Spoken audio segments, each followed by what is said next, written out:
Okay, should be good. Yeah. Okay. Can you guys hear me? Oh, I should actually announce on my Instagram. I forgot about that. I'll find it. Sorry? I said I'll find it. Is your ringer on?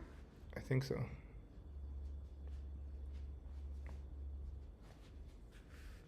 This is so unprofessional.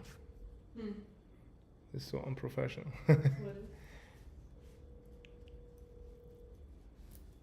Losing your phone? It might be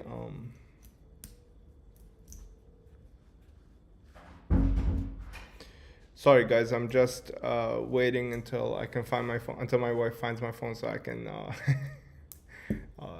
like announce it on my IG. Sweet. Chiqui.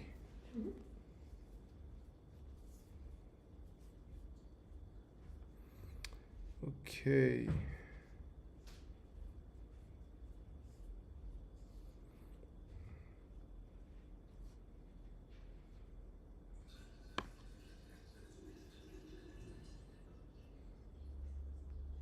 We will start like soon. Just give me a sec.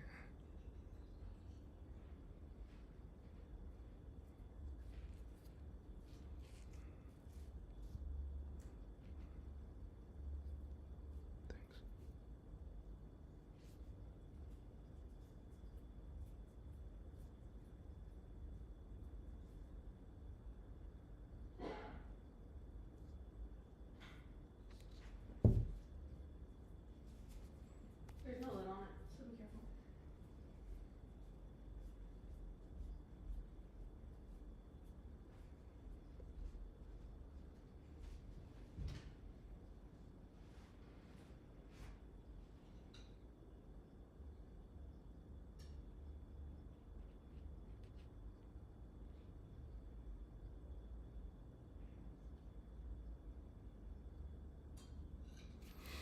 All right.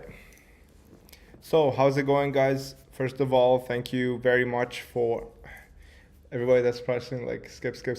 They're seeing my face right now. They're like, why is he not talking? Okay, so let me just change the scene once, and people are gonna see that, and then we can go here. Hey, what's going on, guys? Welcome back to my YouTube channel.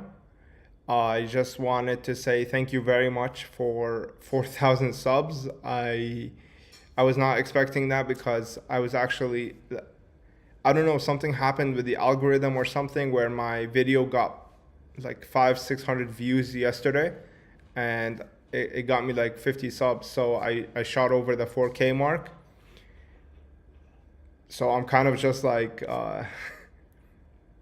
you know, I don't know what to call it, to be honest. But yeah, so how's it going, guys? There's 6 watching right now.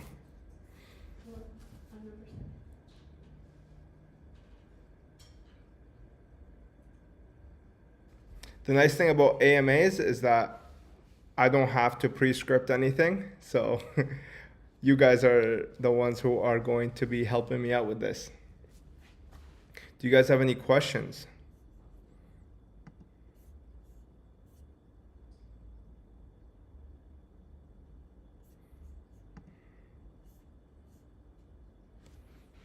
So are you guys new subs, or have you been subbed for a while, like Richie Cards, Khalifa, and Caesar?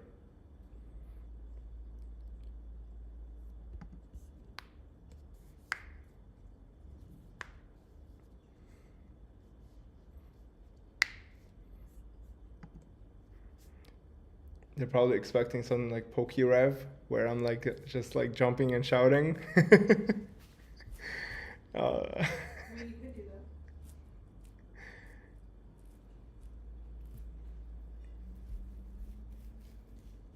Me since last year. Oh wow.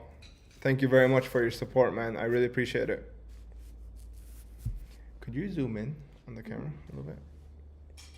Do you think Toon cards will be valuable in a few years like Toon BLS? First edition, uh, it might carry some value in the future. So I'm just gonna zoom in on the camera.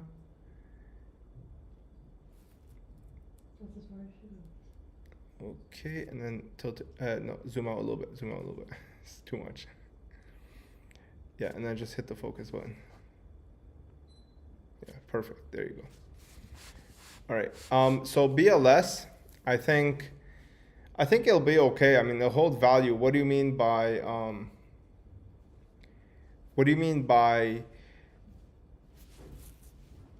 like, it depends, like how high do you think it's gonna go? Because you have to think like this, right? Toon Summon's Skull has been around for 20 years and it's still a $50 card, right? So think about it like that, right? Like how high can Toon BLS go in the next 20 years? Do you think the Millennium Rares on TCG will ever become more collectible? Honestly, I have no idea what Millennium Rares even are, to be honest with you. Like,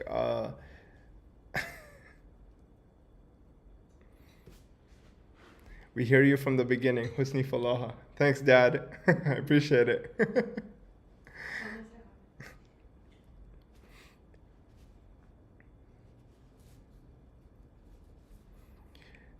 I don't know what Millennium Rares are, to be honest with you. What set is that from? Is that like is that from King's Court? Like the King's Court as in the Egyptian gods? Is that what you mean by Millennium Rares? There's so many different rares, so I have no idea. Yeah, the god cards. Probably not, to be honest with you. I don't think that they will hold value like that much in the future. The reason is because number one, it seems to me like every other day, Konami's coming out with a new rarity, right? So I don't know like if they're gonna be able to keep this up. I mean, they have collector rares, Starlight rares, Millennium rares, Ultra Millennium rares. Like there's so many different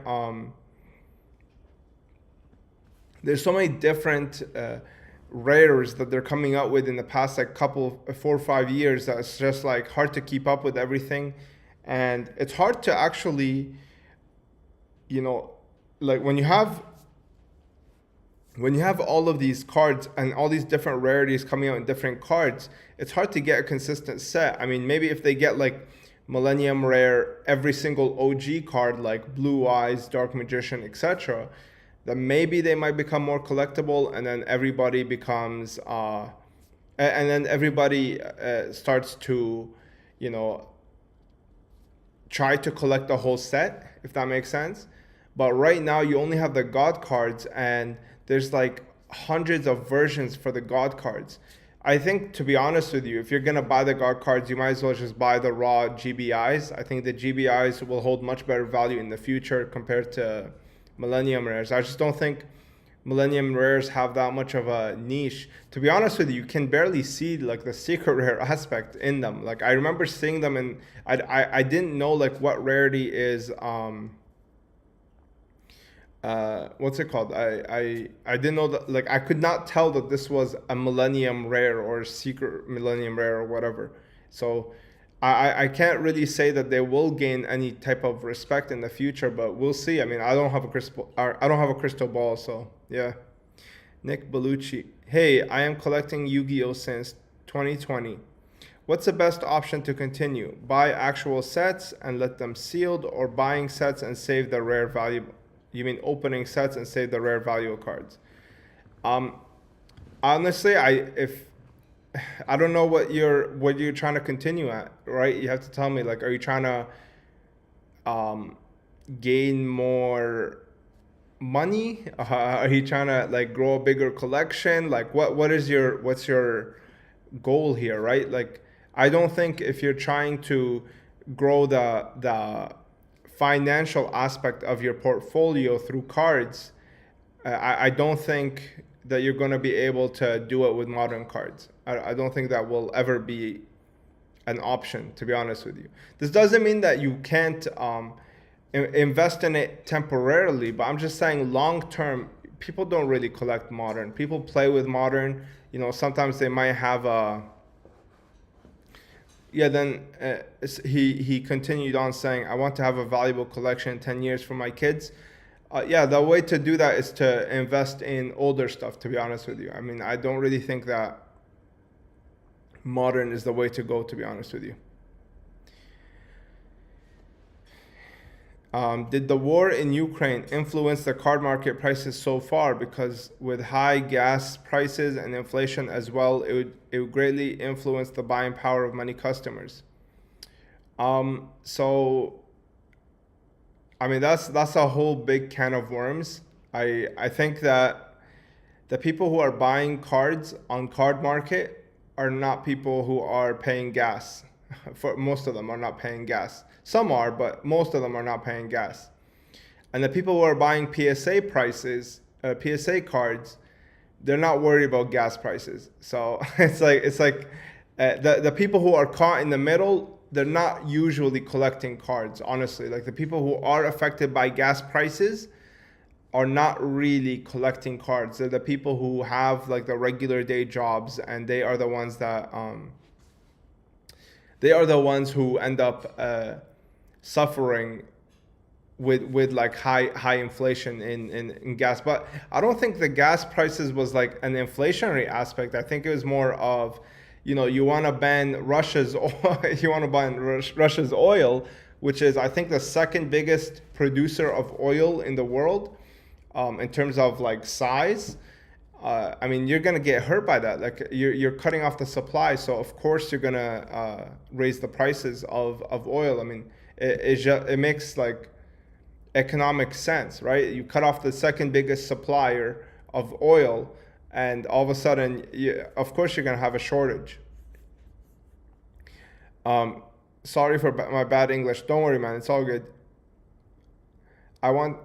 Is it a good idea to collect GOAT format cards? Do you mean like high rarity, peak rarity? The problem with peak rarity is that there's always going to be something new, right? Like this is the problem that I have with like the whole GOAT format collections. I'm not against it. I actually would love to own a deck with max rarity, but like I guess what I'm trying to say is, let's just say, for example, CP Book of Moon was super expensive, right? All of a sudden, you're gonna see a new one come up with a new rarity. Like imagine if they put like a Starlight Book of Moon, okay? Forget about it. The CP one's gonna go down in value. It's not gonna retain its value, right? So you have to think of it like that. They can always pump out new rarities. So this is why I think that GOAT format decks are good to have to play, but I don't think that they're good investment because, I mean, Konami can hit them whenever it wants. And I don't like things that are controlled by a centralized entity, aka Konami. Is first edition Ghost Rare, the Wing Dragon of Ra, more valuable than Unlimited Ghost Rare Ra? I have no idea. I didn't even know Unlimited existed in Ghost Rare. I honestly don't know.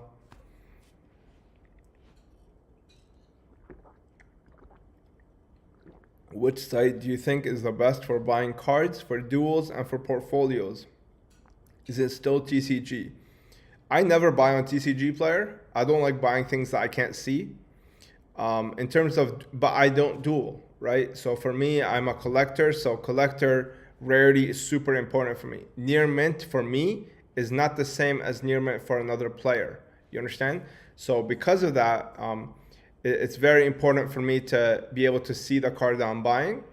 And because of that, I don't go on TCG Player. I usually buy on eBay.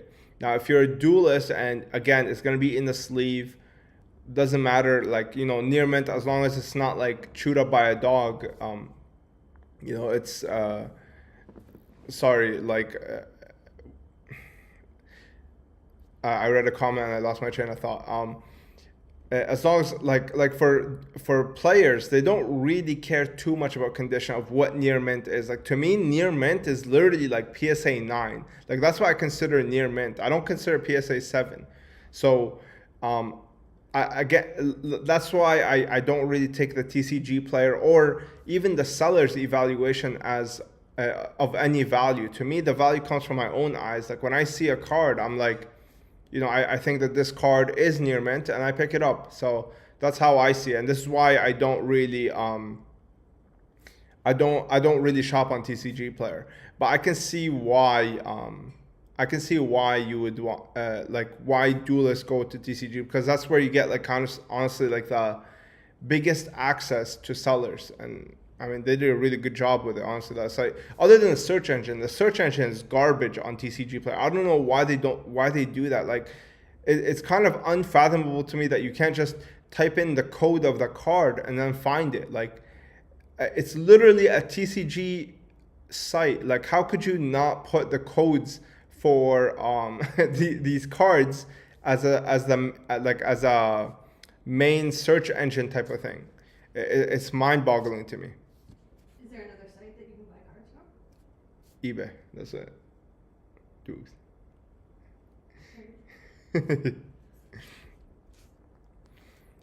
All right. Which site do you think? Okay, you answered that. Hey man, how you doing? I'm good, man. Are you willing to share some of the places where you like to learn new things or sources of material? Sure. It depends what you're looking for, man. Like philosophy, economics. What are you looking for to learn? And I could share some of my resources. My little question, it's not little, man. How do you store / sleeve up cards that are still sealed? Example, the promos.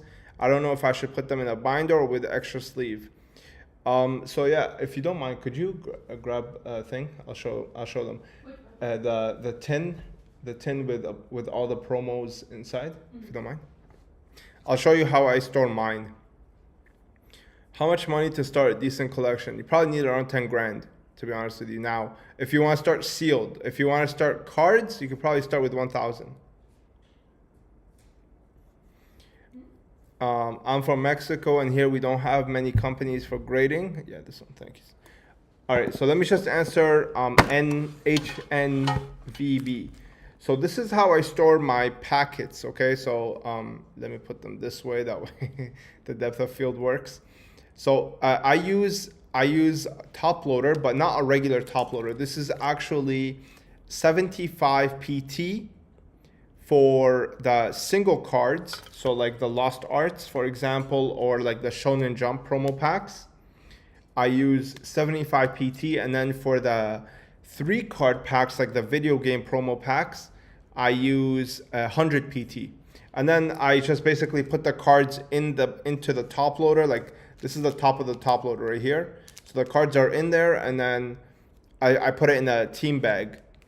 So what's it called? Like this is how I do mine, and then I just put them all in a tin. So like this is all my sealed promo packs, like Lost Arts, video games. Like this is a Lost Art right here, actually. No, right here. Okay, you see that? 75 PT. That way the top loader doesn't press on the card and creates that indent in the back that you see very often. So hopefully that helps, man. I don't think you should put them in a binder. Absolutely not. Hi, can you share your macro views with the Fed raising rates and pandemic restrictions over? Do you see the drop in Yu-Gi-Oh continuing throughout this year? Less liquidity, less time at home. Okay, so very interesting question.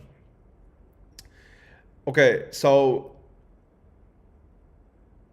I think, so before I start reading other comments, I'm going to focus on the camera. All right, so in terms of the macro and the Fed raising rates, I think the Fed raising rates, what it will do is all the other assets will go down, like the main ones that people use the interest rates for, right? Like homes are going to start going down. All these old, like the bigger stuff, like the bonds, anything that people use interest to leverage, that's what's going to go down. But because of this, I think the bigger cards are going to start going down, right? Because the bigger cards can almost fall in place alongside, homes, cars, etc., right? Like you have one LOB first edition Blue Eyes, that's worth more than a car, right? So I think those will start falling. However, I don't think that regular cards are going to go down. I don't think that, something like, collector rare blackluster soldier is going to go down, because the people who are buying it, they're not going to the bank for interest rates, right? So I think that is very important to understand, like the demographic of which the interest rates impact is not the demographics that buy BLS, Tomb Collector Rare. You understand? So that's something to keep in mind. Now, with the pandemic restrictions over, I do not think. Okay, look, this is a controversial topic. Hold on. I'd like to go in the middle of the camera. Okay, this is a controversial statement, right? A lot of people say that the reason that the boom happened in 2020 was because people were staying at home. I don't think that that's the case. I truly don't think so. I think that the boom happened because of the money printing that happened. It was not because people were staying at home. And I can actually test that out for you guys. So let's just go here to, let's go to this screen right here. And okay, let's just say that I don't really have a drawing board. I don't even know how to get that, but maybe I'll do that for next time. Let's just say we have the three reasons. We have staying at home, okay? We have money printing, and then we have, what are the other reasons that people use to, do you guys know of any other reasons that people use to explain the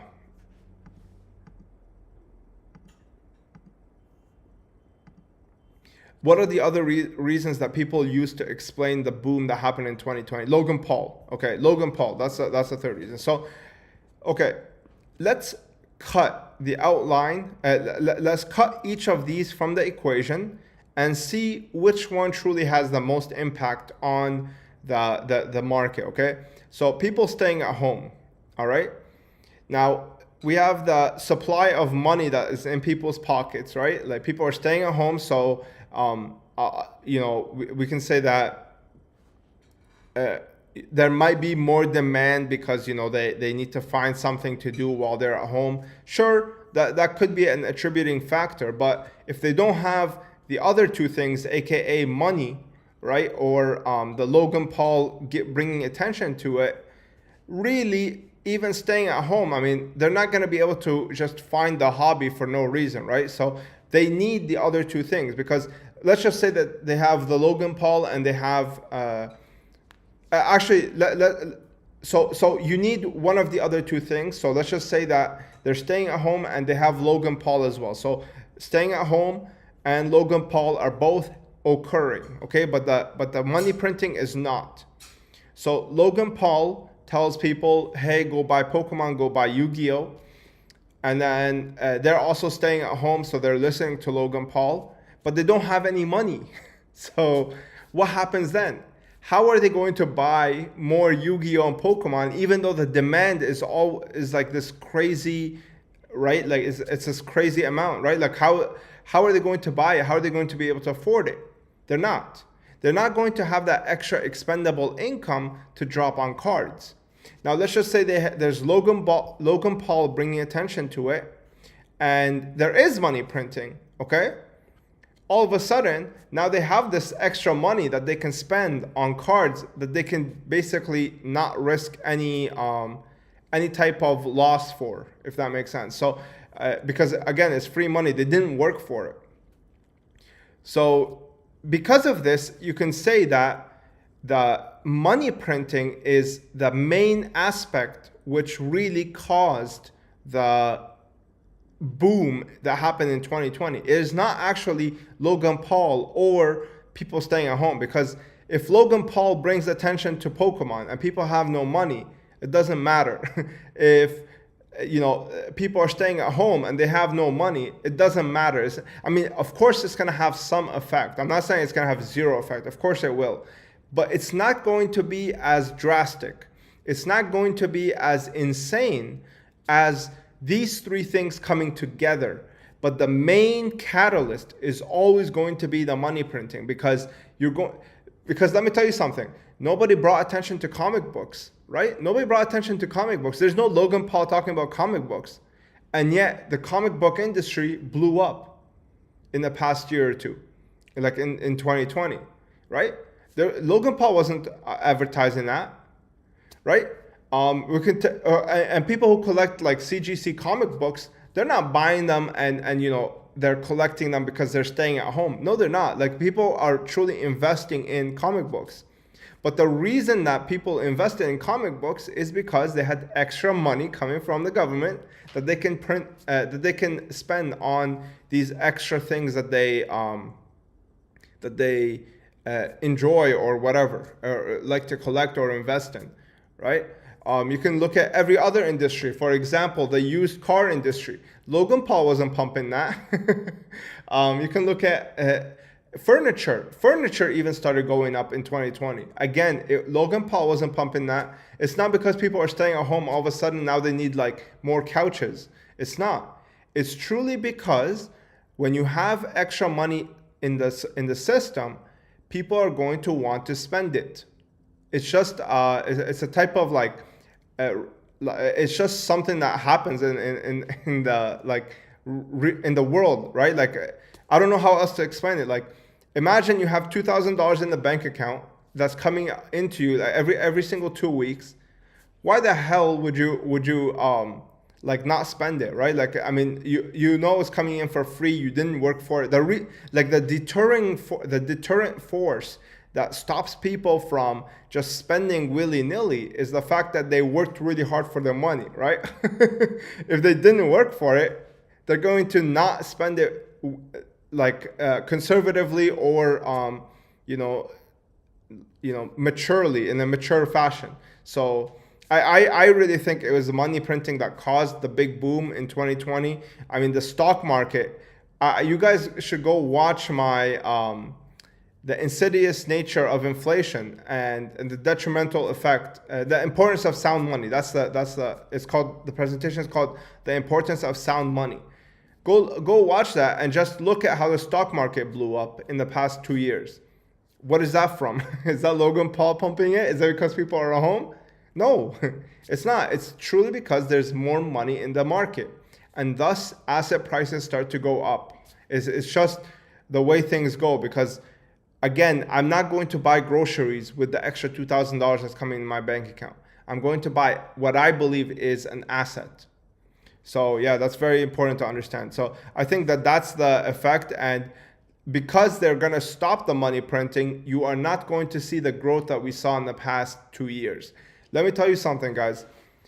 In 2018, 2017, okay, before like the big boom, if you made $25 on a $200 deal, you were basically like you're going ham. All right, like, I would buy the card for I would buy the card for $100.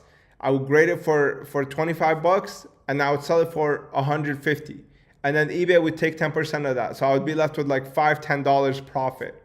You understand? So I think that this is very important to keep in mind.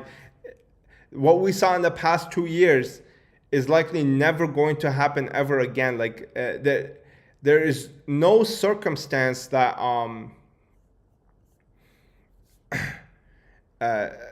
there's no circumstance where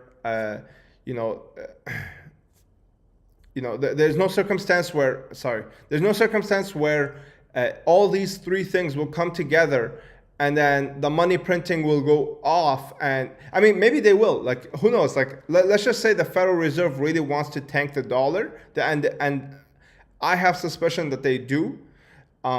If they do tank the dollar, what's going to happen is there's something called a stock market crash up. All right, so I'm going to show you what I mean by that. All right, so let's take a look at this. Let's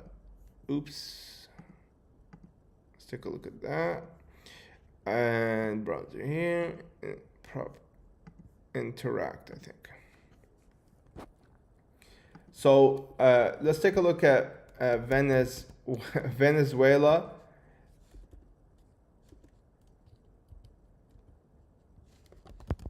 stock market. Okay? Look at this. So we know that Venezuelan stock market is, so wait, how do I make this?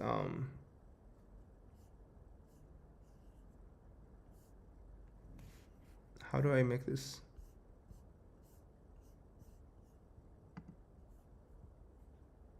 Oh, 10 years. All right, so we know Venezuelan stock, the economy is not doing very good in Venezuela, right? But for some reason, you can see that here, in, in 2020, their stock market just absolutely exploded, all right? Like, what does that mean? Like, how does something like this happen where it just randomly just blows up like this, and somehow we know that their economy is absolute trash right now, like they can't afford anything, all right? But for some reason their stock market is sky high, rockets to the moon, everything. This is literally to the moon. And what do you think that is? That's when you have something. That's when you have like a stock market or an asset price bubble, like completely shoot up because of the money printing. If you don't know, Venezuela went through a hyperinflation scenario. What this means is there was not enough. There was so much money being like spent at the same time while the government was printing, because in order to pay off like the debts that it had. That there was so much money supply that basically asset prices just exploded. Okay, they went completely, and the reason they shot back down is because they actually got rid of the Venezuelan currency, whatever it is. Like they quickly got rid of it because it just became like too insane. What inflation is how long it takes for the value of the money to halve. All right. So for example, the dollar, right? If we look at, for example, the housing market, I think my parents bought their home for like $350K in 2005. And now in 2022, I think the house is like maybe 1.1 million or whatever. So it's like, it basically got a third of the price for the, like the dollar lost 2/3 of its value in the past 15 years. Like that's truly what it means. Like you can say that like you gotta ask yourself this: the housing market, when it starts to when it starts to really grow in price, yes, there's excess demand, right? Of course, there's always going to be excess demand, but the main problem with the housing market, exploding is, number one, either bottlenecking on like the construction services. So for example, like if the government creates a new permit or something that contractors have to go through in order to get approved, what's going to happen is you're going to have a bottlenecking in the housing market, and the asset price will start going up because it's going to be very slow in order to build. It's going to be very slow to. It takes time to build a home, right? Like it's not just like instant building, right? And then the second thing is when you have low interest rates due to inflation, right? Like the interest rates that we've had in the past 10 years, since 2008, 12 years, 14 years, since 2008, I mean, is literally like, we've never had anything lower. Like if we go negative, I would not be surprised in terms of interest rates. So all of that is going to have a real impact on asset prices, including homes, and that includes high-end cards and, to a very small effect, lower-end cards, right? Because you're going to see that the small fish are going to see, like, for example, LOB Blue Eyes all of a sudden is being bought up by the whales, and, it's shooting up 10, 20, whatever thousand. The smaller like the smaller fish are going to see that, oh, that one's like crazy prices, this one might go up as well. So that the speculative aspect of the smaller fish is going to raise the prices of other assets, like the lower end blue eyes, like, I don't know, SDK, DDS, all the other ones after that. The other aspect is the people who want to buy the card, like who have inherent natural demand, they're going to look to other cards, and that will create a small spike as well. It's not going to be as big as like the big cards. I mean, the big cards had like the biggest crash, right? Like you can see, I don't know, every card, like Red Eyes Black Dragon, it went down from like 20 to 25K all the way to like 10 to 12K. That's 50% crash. I mean, I don't know how much more, I don't know how much worse it can crash more than that. I mean, I could see it going down to 6,000-7,000, honestly. I mean, it's not, I wouldn't put it past it, but I just wanted to kind of talk about that real quick. Next. Yeah, I missed so many. I'm from Mexico, and here we don't have companies for grading. Do you think it's worth sending cards to PSA or just keep it in a binder? It depends, man. Do you want PSA cards or do you want raw cards, right? Daniel asked economics. Yeah, so economics, I would highly recommend George Gammon. I would look him up. He's where I learned a lot of my, like I don't know if you guys know this. There's two types of philosophies for economics. There's a bunch, but they all narrow down to two, either Austrian or Keynesian, all right?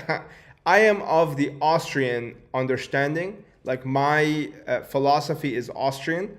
What this means is I'm a capitalist. It means I am, I believe that wealth is not determined by currency. I think wealth is determined by how much goods and services we produce, all right? So like, we can have as much dollars as we want. If we don't have anything being produced, it doesn't matter because we can't buy anything with it. So that's what the Austrian understanding is. The other one is Keynesian. It's more, I would call it like communist or socialist in terms of understanding.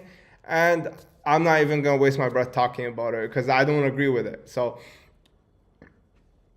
and this is why I'm against inflation. Like Keynesians are for inflation. They like inflation. I'm against it. I don't like it because I feel like it's a way to rob from the upcoming generations or anybody else that decides to use the currency in the future. I agree about the site. I don't know what you agree with. Sorry, it's been a while. Yeah, I'm a duelist, but I really care about my cards' health. When I'm not buying them, I always shield them. Yeah, that's very, I mean, when I'm not playing with them, I always shield them. Yeah, that's, I mean, as you should, man. You're spending a lot of money on these. Like, you should try to hold value. Do you collect faded cards? No, I don't.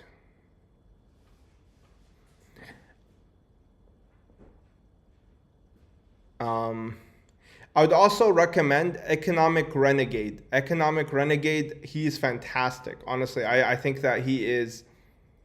I learned so much from him. Honestly, I would also recommend the book called The Bitcoin Standard by Aldeus something. I forgot his name.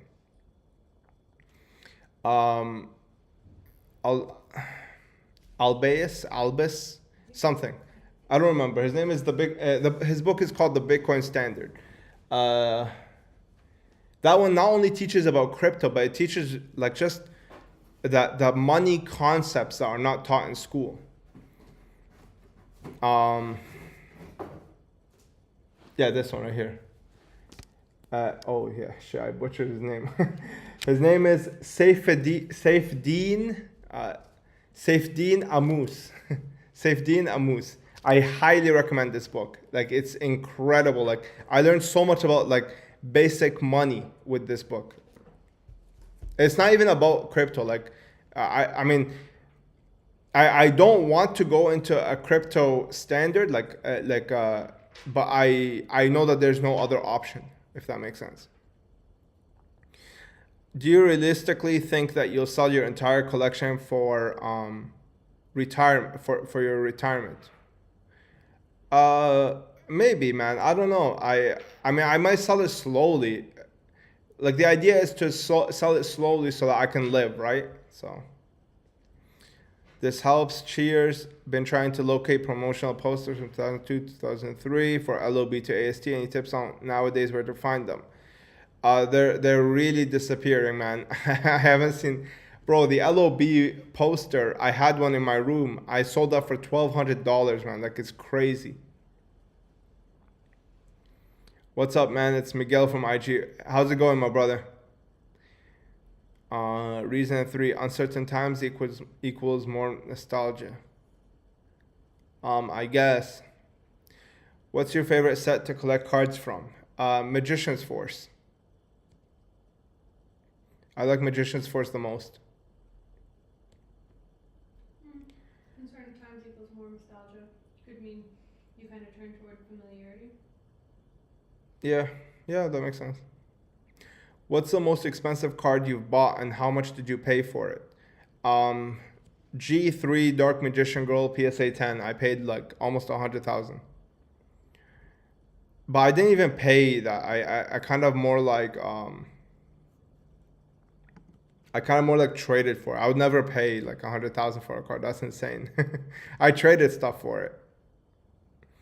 Do you feel the spirit of trading has diminished over the years? It seems that more cards and more products are being offered exclusively for sale rather than trade with the boom in prices. It depends, man. Honestly, this only applies to lower end stuff. Like the higher end stuff, or it applies to flippers. I don't really do that. I actually prefer trading. Like if I can trade, like for example, you're gonna see an upcoming video of mine. I traded like a whole bunch of stuff because to me, let me say something, okay? If I was, the deal was around 75,000, okay? If I was to take all of these cards and sell them for cash, okay? Number one, like the main stumbling block is my common sense would kick in. You know what I mean? Like there's no chance I will pay $75,000 for a card. So I would, if I sold all of those cards, once I get the money in my pocket, again, my brain starts to actually start to think, right? Like, do I want to spend this money? But the second main reason is if I sold $75,000 worth of cards, all right, at one shot, I'm going to pay 30% tax on that shit, okay? I'm going to net like 45,000, okay? Why would I do that, right? If I want this card in my collection and I don't really need the money, if that makes sense, what I would do is I would take the collection at the $75,000 worth of cards. I would trade it for this one card, and that way there's no, I'm only trading assets, right? Like I'm not cashing out anything. So number one, I save on the taxes. Number two, I don't have to worry about my common sense telling me, dude, you're paying 75,000 for one card. So that's kind of thing. I mean, I trade all the time, honestly. Like I actually prefer trading. It's just that right now, I think a lot of people are I don't know, man. Honestly, I don't know. I like trading, honestly. I like to sell, but I like to trade my higher end stuff. My lower end stuff, I like to sell it because I can't really get anything I want with the lower end stuff. Like a booster pack or a starter deck or something like that. I prefer to sell those because I don't have anything that I want to collect that's in the $500 range. So I don't really I don't really trade for the $500. Actually, I did one trade. There was a Toon Dark Magician Girl recently, the EOJ PSA 10. The guy wanted a starter deck from me, and I actually wanted that for my DMG collection, so I traded that. But for the most part, I sell my lower end stuff and I trade my higher end stuff because I'm gonna get hit with like a huge tax bill if I sell it for cash. Like even if I'm taking the 75 grand and I'm paying for another card, it's still profit realized, right? So it's not really worth it. I might as well just trade it, right? And it's in the same asset class, so I'm not really doing, and it's literally a trading card. Like it's literally called a trading card. So I'm trading it. It's not like I'm not doing anything wrong in that way, if that makes sense. So it's a nice, easy way to get rid of all these cards and consolidate them without having to deal with like any type of like taxes or anything. I could just declare that, hey, I traded this for this, asset for asset. I didn't really get any cash. I answered that. Don't forget Chicagoan Economics, Basic Economics by Henry Hazlitt. Yes. I also recommend Creature from Jekyll Island. I definitely recommend that book. Congrats on 4K subs. Happy to see you grow bigger and bigger. Keep up the good content. Thank you so much, man. America sold its soul for 2 to 3 stim checks. Mega, yeah, for real. That's something that you're not gonna feel for 2-3 years. Like a lot of people are like, oh, where's the inflation? Where's the inflation? The inflation comes 2, 3, 4, 5 years after. It doesn't come right away because the money has to circulate into economy. It's not like an instant, you know, like it, you know what it is? It's like, you know, you would feel it right away if it was actually, we did feel it right away with the asset classes, right? Like we felt it, like, I mean, look at the asset classes, how much they've grown. But I'm talking about like, you won't feel it with the commodities until later, like with food, gas, etc. Because those those are a lot easier to access. So because of this, the prices are not going to be as affected as something like that is decently rare, which is like a card or, you know, something that is actually collectible. Would you buy Halakti, the creator of light, if it got released in TCG? No, I don't really care. I don't even know what I know what it is. I think you sacrifice the Egyptian gods for that card, but I don't know. I have not bought a new card other than Lost Arts in forever, man. Like I'm not really interested in them. What's the newest set you collect? I collect the latest thing I collect is Dragons of Legends, which is 2014. That's the latest box that I have. I don't have anything later than that. Hey man, what's going on? Congrats on the milestone. Thanks, Tyrell. I really appreciate it. Is it Tyrell or Tyrell? I appreciate the kind words, man. Thank you for...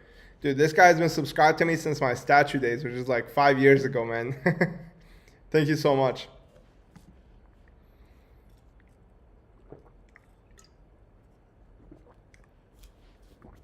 Do you collect OCG cards? I do. I collect the vintage ones. Volume 1, starter box. I would love to have the OG cards. Like, I would love to have like Summon Skull Volume 3, Red Eyes, all Tyrell. Yeah, Tyrell. Oh, okay. So I got it right the first time. I would love to have the original vintage cards. So all of those,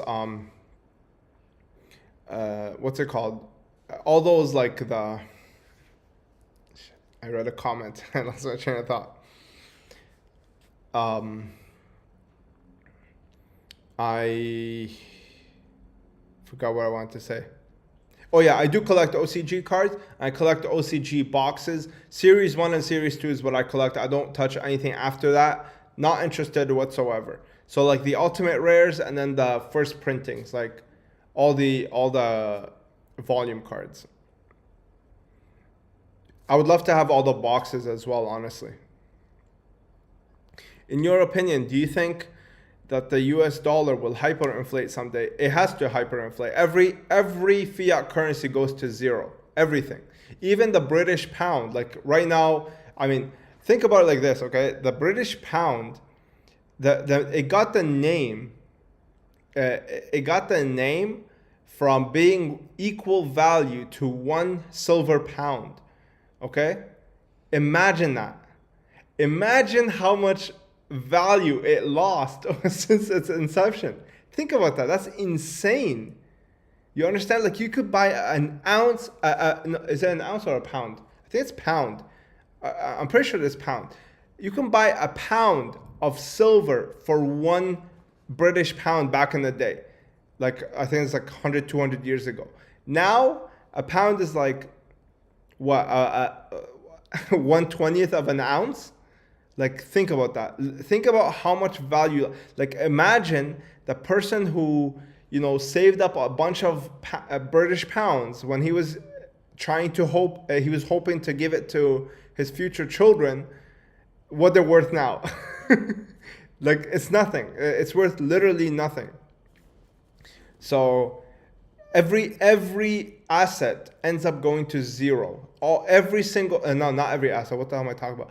Every fiat currency, which can be printed with no standard behind it, like crypto or gold, will always go to zero. So will the dollar get zero in like 5, 6, 7 years? I don't know. I think it will definitely be. It will not do it before the 2025. I don't think that will ever happen. I think maybe like 35, maybe 2040, something like that. I think that's what the thing is. And you know what would be interesting is, this is something that I was talking to my boy about. All right, I was like, okay, look, he was telling me there's no. So you guys know I'm of the belief. I'm of the belief that the world is pretty much scripted, okay, or not scripted, like it's a theater, okay. And my boy, he's not about that. Like he doesn't really believe that there's no way that everything is scripted. And I told him that this thing can truly like kind of reform my opinion. If Putin starts to sell his oil for gold, I will have kind of a change of mind about the whole idea of like my worldview. My worldview would definitely dramatically change if he starts selling it for gold. Because if he forces people to go back to the gold standard, number one, he is basically decimating the United States and the Canadian economy. It basically becomes like trash, honestly, like literally worse than trash. Like, think about it. We literally produce nothing here. You understand? Like, we literally produce we are a service-based economy. That's literally the lowest of the lows. Like, you cannot get any lower than service-based economy. Like, all we do is just we don't make anything with our hands. We don't know how to make anything anymore. So if he was to start selling with gold, what's going to happen is all of our currency is going to become trash because we will not have the petrodollar system backing us up. So I think that will definitely disrupt the world economy. Like, if he does this, I would be like, even if he sells it like 1,000 barrels for like an ounce of gold, like absolutely crazy prices, it will absolutely destroy the economy. It will decimate it. Like, there will be nothing left, because I think I read an article the other day that even Saudi Arabia is considering selling petrol in yuans, Chinese yuans. So even the other countries are thinking about getting rid of that dollar, because if they do that, then you can say forget it to the United States, like goodbye.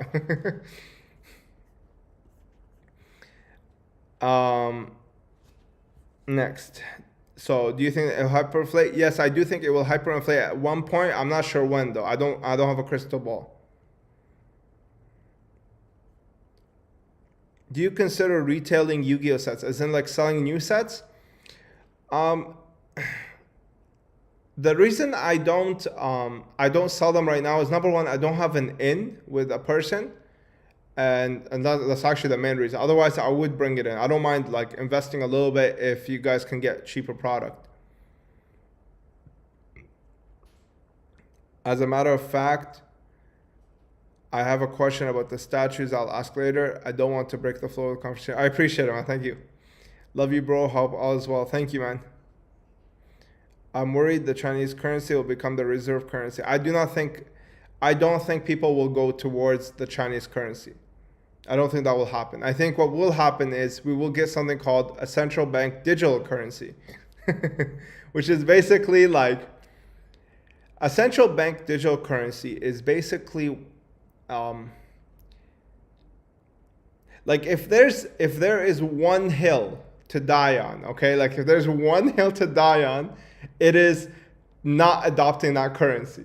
Okay, like if there's anything like, dude, even like the vax is is not a hill to die on compared to the central bank digital currency, because if that comes out, forget it. Like your freedom is gone. Like you are literally a corporate slave. If you don't do what they say, you post what they don't like, they freeze your account, you're done. See you later. Goodbye. You understand? So if that happens, then in my opinion, I think that is the hill to die on for anybody who cares about their own personal freedom. It is the central bank digital currency. We should not allow this to happen. I mean, if most likely, I think it is, because most people are too stupid. But if there is something to fight for, it is fighting that. I read that too. Moving away from the US dollar. Yes. A random Yu-Gi-Oh dude. What's up, Strictly? How's it going, my man? Good evening, Omar. Hope everything is going well on the new place. Thank you, man. I'm still setting it up. I'm working on the everything right now.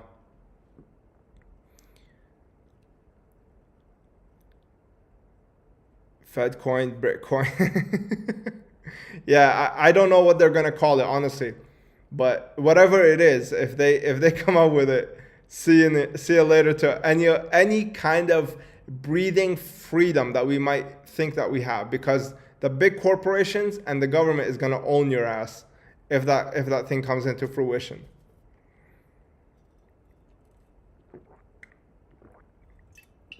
Daniel R, are you opening a physical shop? No, I'm not. I am staying on the internet. I do not. The reason I don't is because I don't duel, so I'm not really interested in that. We saw how they froze people's accounts in a certain country. Yeah, I mean, the thing is that if you freeze the account, like this is why the whole electronic system is so flawed. Like, I mean, the only thing that I don't know how to solve it, honestly. Like, I feel like the world is too connected to not have something electronic, but the electronic aspect literally just screws you over so hard. You understand? Like, I don't know what is the only thing I can think of is like Monero, honestly. Like, Monero is like the only thing, like completely private. Nobody knows where the money's going, where it's coming from, but it's electronic. I mean, that's the only thing I can think of where you kind of solve both aspects. But Bitcoin, I mean, dude, they can see your transaction. I mean, if you have a KYC is know your customer. It's basically where you fill out your information. Like, I didn't fill that out. I nobody knows what my wallet address is other than me. So for me, I don't really have that problem. But most people, they just signed up for the KYC all day, every day, right? So yeah, I think that they can freeze your account right now, but the problem is with like the Fed coin is basically like, you cannot hide anything. Like, once it becomes cashless, like, forget it. Like, there is nothing that you can hide. Every single thing that you do, they're gonna come for it. You know what I mean? You're gonna have to pay your royal tribute to your owners. So yeah. Omar, thoughts on the future of vintage Yu-Gi-Oh cards prices once all of us who grew up with Yu-Gi-Oh become old dinosaurs? I have no idea, man. Probably they'll probably tank, maybe. But then again, who knows? I mean, you people said that about comic books. People who didn't, like, people who are yeah, I just flashed my armpit. Yeah, I did. Oops. I just flashed my sweat stains for no reason. Thank you. Like people said that about comic books, right? Like, who's gonna read the first Spider-Man? Nobody's reading the first Spider-Man, right? But they collect it because it's a piece of history. And I think Yu-Gi-Oh, Pokemon, and MTG, they have that special place in history, in my opinion, at least. I think that they I have to go the other way. Okay, there. No. Yeah, there. No, this way. there. Yeah, so I think that they will have a place in history. I don't think that they're going to be as impactful as like, you know, I don't know, CGC 9.6, Amazing Fantasy 15, but I think that they will hold. I think that they will hold value as just historic pieces. Even the non-anonymous cryptos are currently being extremely regulated. Yeah, I would not doubt that.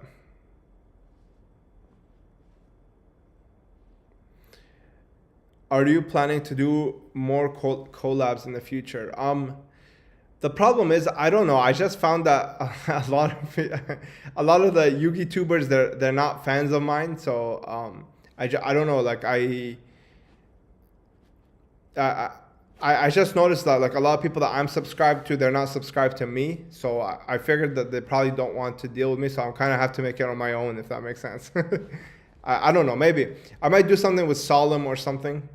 I do it with Sam. I'm really good friends with Sam. Sam's a little different though. Sam is like very business oriented. He doesn't get personal or emotional, which is why I really like dealing with him. Damn, why aren't they fans? There's no beef. I don't know. It's just like different personalities. Like I don't know. I'm kind of different. I'm a little different. I mean, you could tell from my videos. I'm just a little bit kind of more.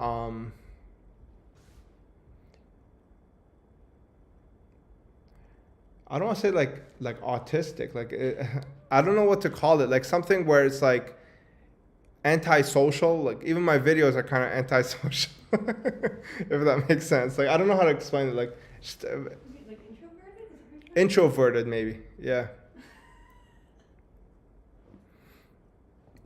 Yeah, it's more introverted. Yeah, I guess. Yeah. Like it's just I don't know. This is my problem now in Ontario. Every crypto exchange is regulated, so there's no way to buy BTC without KYC, and Binance left Ontario. No, Binance is still in Ontario. I think they stayed, but either way, I don't do it on an exchange. I buy from local or I buy peer to peer. I don't really buy off. I've never bought off the exchange. Now that I think about it, all of my Bitcoin is literally me selling something or meeting local. I've never bought off an exchange ever. So I think that's interesting. Mine is on hard wallets, all of it. So I never really buy off exchanges. Because I don't have plans of selling though. That's the thing. Like for me, I don't really have plans of selling. If I do, I usually just trade it for other cards. Like I bought a card and a watch with Bitcoin, but card, not car, card, and a watch on Bitcoin. So yeah. Weird, you're the first YouTuber / person I ever got into. I appreciate it, man. Thank you.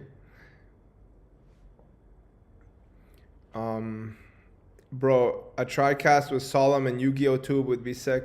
Yeah, I'm down. Like I think I did. I went on Solemn's channel once for the G3 video. But that was before I kind of started my own channel. So and plus his stuff is more master duel now. But I love his editing. Like I love Solemn, dude. I think he's one of the most charismatic and like well-spoken dudes in the hobby. Honestly, like he's so good. I watch his videos even though I don't even really care about Master Duel. Like I've never played it, never downloaded it, not interested at all. And I still watch like most of his videos because I just like I like the content that he puts out. I like the way that he talks, his cleverness, his cheekiness. I think it's very appealing to me. It's the kind of videos that I like to watch. Let's face it, we're all introverts. Yeah, I guess, yeah. Same here, what Little Chaos said. Appreciate it. What's your opinion on Master Duel? Yeah, I just said it. I don't know. I have never played it. I don't even know what it looks like. Oh, wait, I do know it. I've seen like I've seen like the field. I've never seen like what the interface looks like otherwise. Master Duel has inspired me to get back into the hobby recently. I bought a lot of singles to build my first physical deck. Hey, congrats, man. I'm happy for you, and welcome to the world of money extortion called Yu-Gi-Oh!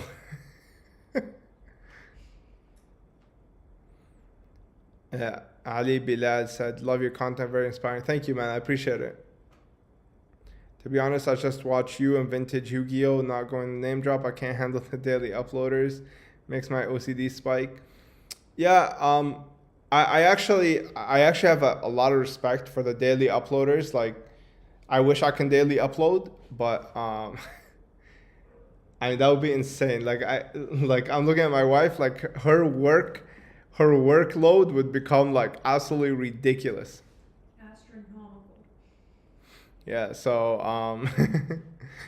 I don't think I would ever be able to do daily, but I'm trying to go into weekly. I'm trying to find an editor. I found one, but yeah, I'm not. What's it called? Everything is not like ironed out. There's still a little bit of wrinkles. So I'm trying to find an editor that is kind of knows my style. So yeah. How much money have you lost on the current market drop? Does it scare you that most graded cards lost half its value in its peak? I didn't lose any money because I don't sell in the loss. So I didn't lose money. I still have the asset that I bought. So yeah, I never lost money yet. I have not lost money on a single deal yet because if the market fell, I just keep it until the market goes up again. But that's because I buy what I like. So that's very key here. How much money, in your experience, what's the risks of slightly damaging minty cards sleeved once in a binder? Very unlikely. I mean, that's why we keep them in binders. What rank are you in League of Legends? Gold 4. I've been trying to climb, but I can't. I have just bought a TP2 Call of the Grave Jinzo jar misprint. Do you know if the misprint appears on all the super rares and also in TP2? I don't know. I've only seen it in Call of the Grave and Morphing Jar. I have not seen it in the other ones. Or it's not like as clear in the other ones. If that makes sense. Do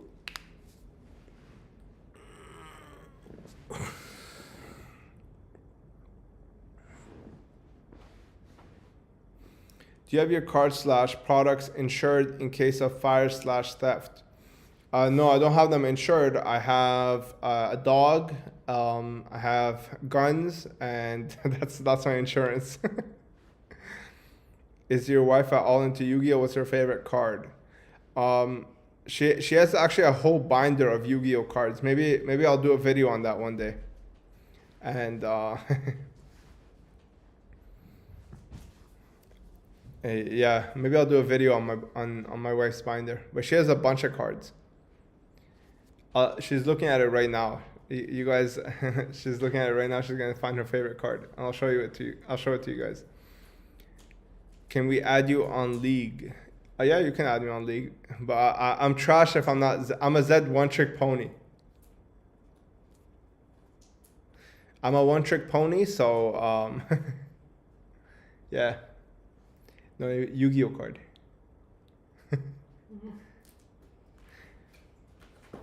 If I'm not playing Z, I'm usually pretty trash. So,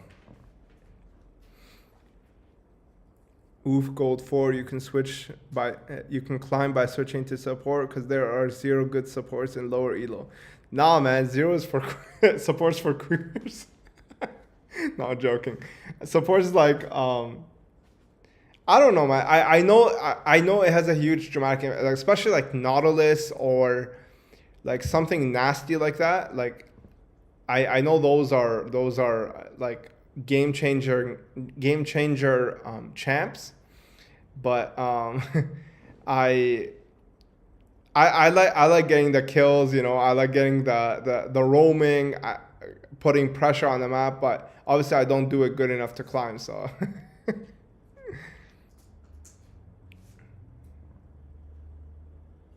That's your This is her favorite card. Thunder Unicorn from Drev. Right here. And then this is our favorite Pokemon card. Khalifa from Neo Revelation, I think. Or Neo Genesis. This is Neo Genesis. Yeah. Do you have a day job or investing is your full-time activity? So I have, I invest. I also have like a Patreon, a Patreon. It covers a little bit, I guess. And then I'm trying to do the YouTube thing, but I get paid like $5 a video and I spend like 30 hours on it. So, yeah. I'm collecting all hollows from the first 11 sets in first ed PSA 9. Is this a terrible investment idea since they aren't gem mint? I'm halfway there. I don't think that's a bad idea in the long term, but in the short term, I mean, it depends what you're buying them for. Because you're buying them PSA 9, you can get some really nice deals, bro. Like 9s are such good value, to be honest with you. So I definitely, I mean, if somebody truly wants to collect and not just, try to flip money for money, if they truly want to have a collection, they can hang on the wall and view, I tell them, get PSA 9s. They're so cheap, bro. Like I'm selling PSA 9 Ultras from first edition sets, $100, super rares, $75, $60. Like it's crazy how cheap they are. You know what I mean? I think it's so, I think it's worth, to be honest with you. Chicken nuggets or chicken fingers? Chicken nuggets. Is your IGN still Z Vantage or did you change it? No, I changed it. I'm Z Zaddy now. I'll type it actually. Zaddy. Yes. Z Zaddy. That's my IGN. Like I either go 23-3 or I go like 0-8. There's no in between. Like you'll never see a game where I'm not like completely crushing it or completely like trash. Favorite fast food place? Fast food place, McDonald's. No, I'm joking. I like 2-for-1 pizza. I really like 2-for-1 pizza. Shawarma. Or shawarma, yeah. I mained mid, but swapped to bot and went 10-0 with Nautilus. Yeah, Nautilus is nasty, bro. Especially if you know how to play him. Like, he's actually disgusting. Like, it's actually like point and click CC, a hook. Like, it's this, and then a root as well. Like, what the hell? And tanky as hell, too. What era did you play Yu-Gi-Oh in? Like going to card shops and doing. I never played, man. I was too poor to play. Oh, well, it's not that I was poor. It's more like my parents. They thought it was gambling, so they didn't let me play. So I never really played. I just remember like being on the playground and seeing my friends trade, and I watched the TV show, and that's kind of my nostalgic memories of it. I never really dueled. What's my favorite card? Like that I own. Could you get my G3, please? It's on my desk. It's on my desk.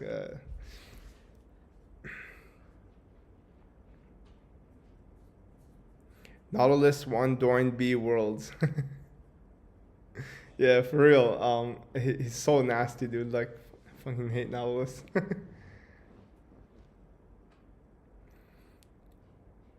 What are you very proud of? I'm very proud of I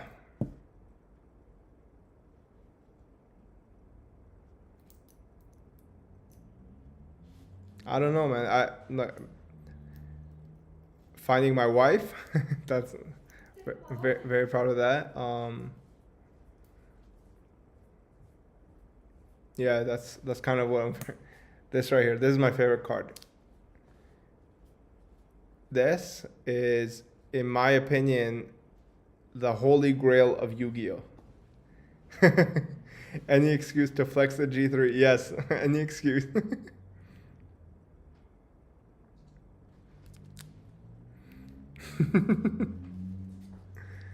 Where can I find those PSA 9 hollows that you have for sale exclusively on eBay, or can I message you on IG? Since you're tuned in, message me on IG and what's it called? And let me know which ones are you missing, and I'll tell you if I have them or not, or if I have them being graded or not. But most of them I would sell for like $100, unless they're like things like you know, I don't know, like Strike Ninja. Strike Ninja I would sell for like $100. But like all the lower end stuff like Guardian Angel Joan, that one I would sell for $100. Are you watching the new Attack on Titan season? Yeah, I am. I'm down 2 episodes, but I like to kind of stockpile them and then watch them in one go. Do you plan to write a book about card investments? No. The reason I don't post more videos on YouTube is because I hate writing. Like I absolutely detest it. I'm one of those people who likes to learn via somebody like lecturing me, and thus my thoughts I like to and thus because of this I like my thoughts to be expressed verbally, even though I and all the time. So, but I do I hate writing, honestly, and that's why I can't. Like, if I ever find a way to be able to find somebody who can kind of like write a script for me of the points that I want to say, oh man, you guys will have so many videos, like literally a video every couple days. So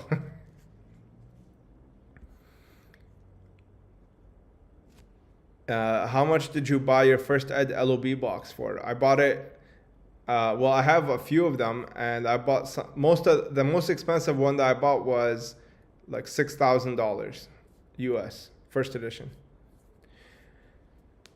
That's the waifu of all Yugi boomers. Yes, sir. That's the true waifu card. This is the uncensored cleavage version. I'm getting death stares right now. No, I'm serious. Like, if you look at the English one, there's no boobs. I should just seen that.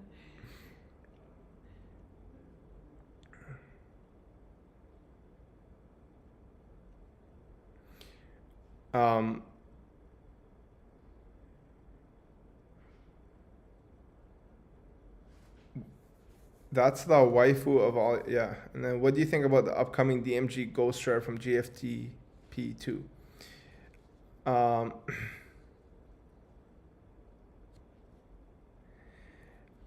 I really like I really like that set. I mean, I'm not gonna truly invest. I'm gonna buy a case, but a case for me is like, you know, a display for somebody else that is not as invested in Yu-Gi-Oh.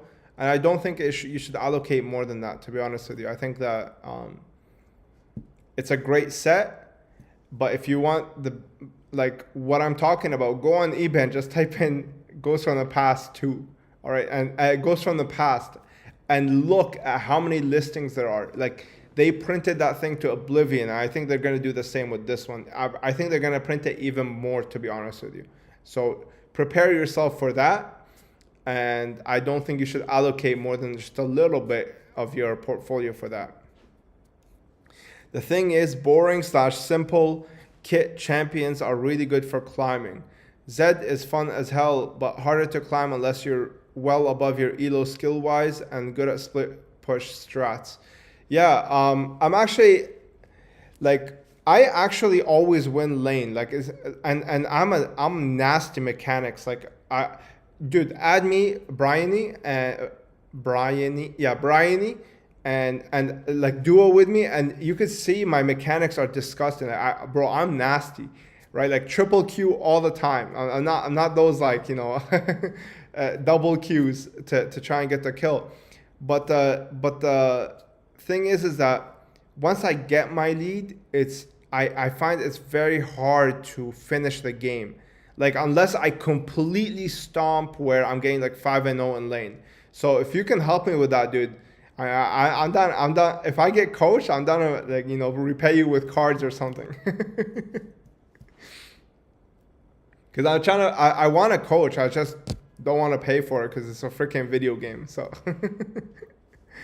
thoughts on Peter Schiff? I like he's an Austrian as well.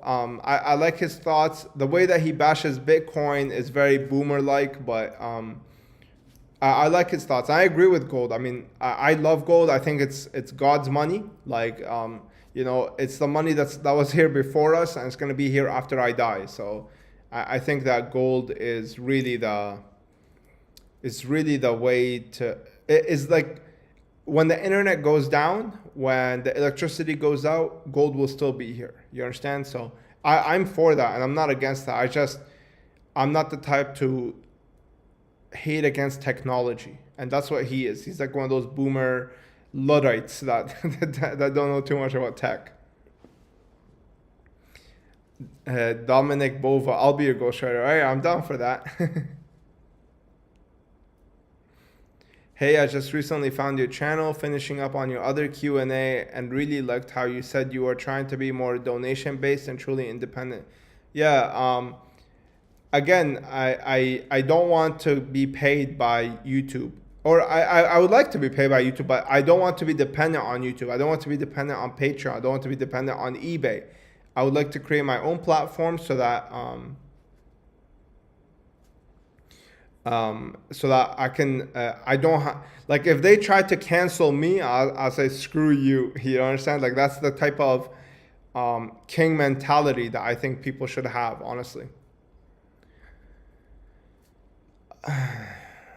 And the donation base is truly the most independent because it means that your skills are the things that are buying people's is what gets you people's money, right? Like think about it. Like you guys can like me and all of that, right? But to donate, that is truly like you have to really value what I have to say or whatever type of insight that I offer you guys. I mean, you have to really value that in order to actually pay money, right? Like I get a lot of people like, oh, I love your content, man. I love what you're saying, whatever. But very, very few, get on that Patreon and back me with $10. You understand? Very, very few.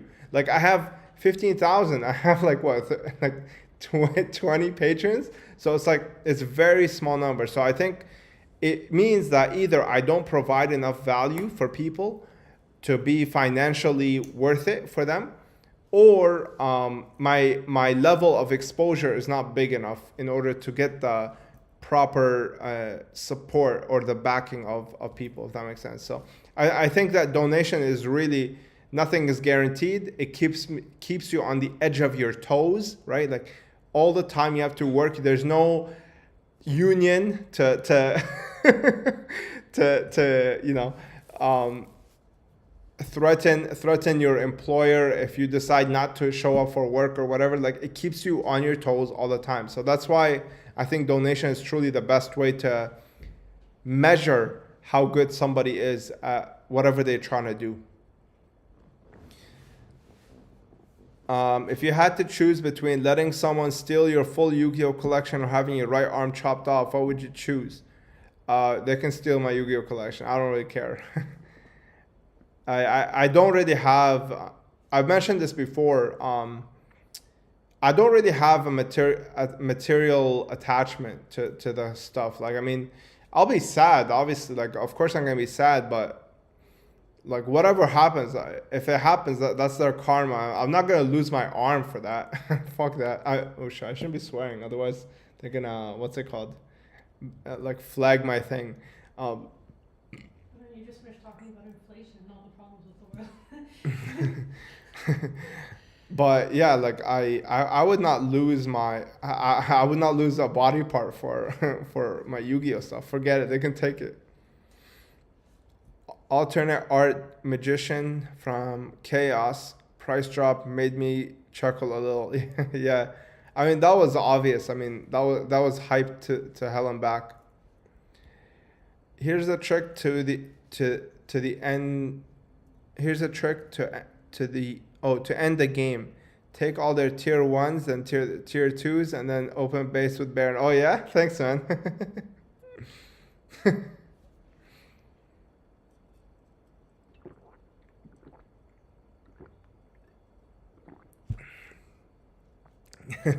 Thanks, man. I'm truly enlightened now. Peter Schiff's son is even more awesome. Yeah, I've never heard.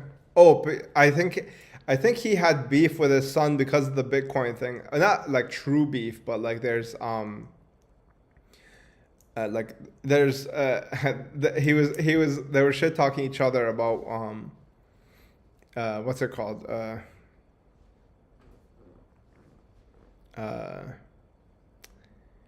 they were still shit talking each other about like he wants gold to be the standard and his son wants Bitcoin to be the standard. Is there anything you are looking for to complete / add to your collection? Yes, and I finally acquired it. It is coming in the mail. Stay tuned. It is going to be truly the holy grail of the hobby, and I am basically done. I have everything I want. So Tyrell asked, I was thinking about producing a kit now that the cost of 3D printers is going down. I don't want to use a factory in China because of the piracy. Can you recommend a quality resin? I cannot, man. I've been way too far out of the game, man. Honestly, I have not been in this in so long.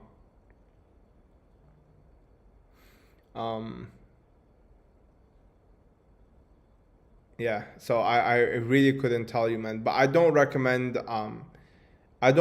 you do your own thing, dude. It's gonna kill you. It's gonna kill you to do it on your own. Like really, it's so much work. Take it from me, from somebody who's tried.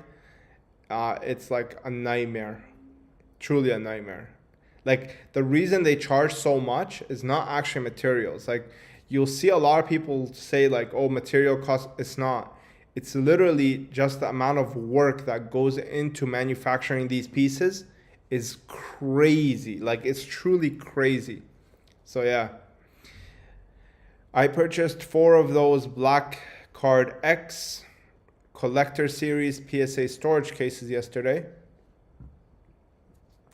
Are they still the most optimal way to store your high-end graded cards? I'm worried about it not being waterproof.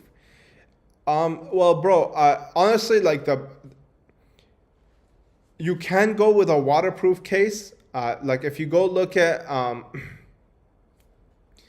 if you look at my PSA collection video, I have like a red velvet case. I believe that one is waterproof.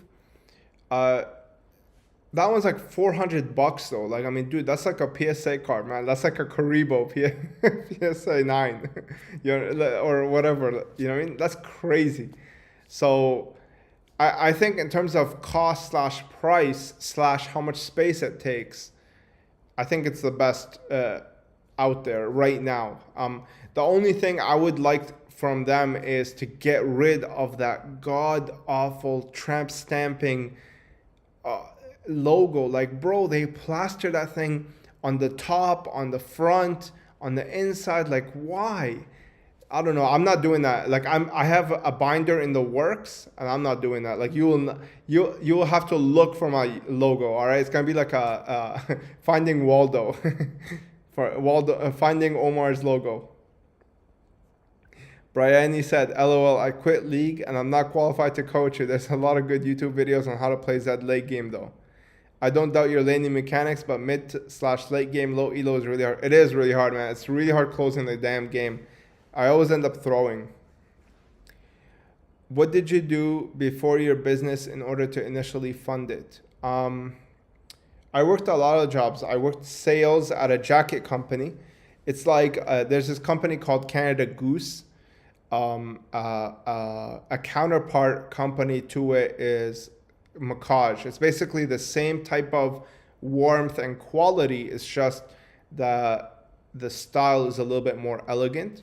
So I worked as a salesperson there.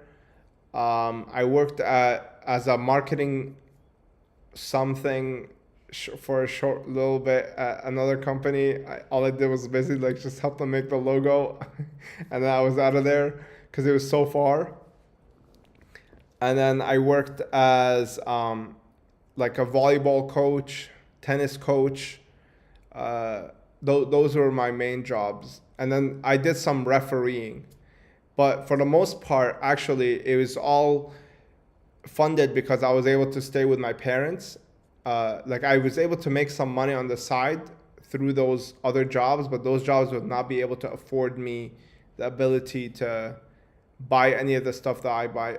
It's because I'm like, if you watch my room tour video, I put some credits at the end.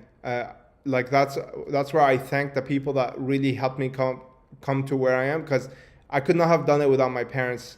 You know, they lent me the basement, they lent me my room to be able. They'd always pick up packages for me. Like, I would not be able to do it without them. So they definitely set me up so that I can build what I have right now, and hopefully I'm able to take it even further.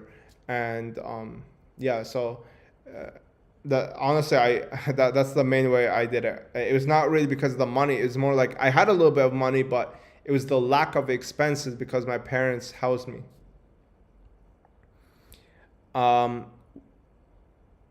Yeah. Thoughts on the future of DDS Blue Eyes, the demand versus the overprinting plus high quality print making it higher pop. I think PSA will go down. I think the rock card will hold its value. I think people love DDS, and it's the most expensive rock card out there. Like, bro, like one that's like, crapped on is still worth like $2,000. It's insane. So, yeah. Are you still in Toronto? If so, are you going to any events before you leave? Would love to meet before you do. I'm thinking of going to an event, but I don't want to feel out of place, man. Like I'm an awkward dude. So, I mean, I want to go, but I don't know when they are or where they are, and I don't know how much, like how much. Like if I have to be like vaxxed or whatever, like I don't know the logistics behind going there. I don't know how to get tickets or anything like that. So, but I would love to go. I mean, I don't mind enjoying the dueling aspect of the hobby and just seeing people play. I actually wanted to. There's a store near me that's called Dolly's. I know the owner. I actually wanted to work there because I just wanted to learn the game. You know what I mean? Like I just wanted to learn about what is going on in the in the Yu-Gi-Oh world, in the Pokemon world, in the MTG world, right? But he wouldn't hire me because he knows like what I do. So and he knows me. Like he's like, dude, you're not cut out for this. So yeah. I bought 2 Legendary Collection Kaiba collection boxes for $28 each in 2018. Now they're worth around $100 each. Yeah, I could actually see them hitting like $200-$300. Anything that has multiple releases, like real support, like for example, Legendary Collection Yugi's World, the GX Collection, Kaiba, Joey. I think all of those will do fine in the long term, especially the first edition, because they're going to keep coming out with more, and then people are going to want to collect the sealed boxes. Never mind just opening them. So, yeah, I'd like those Legendary Collections, honestly. I think they're great sets. I just sent you a DM about those PSA 9 Supers I would need for my collection. Would really appreciate if you get back to me whenever you can. I'm a serious buyer, and I'm good friends with Gezi. For sure, man. I definitely don't mind helping you. Are you going to Comic-Con Toronto this weekend? I am not. Team Sam X1 visits Dolly's a lot. Yeah,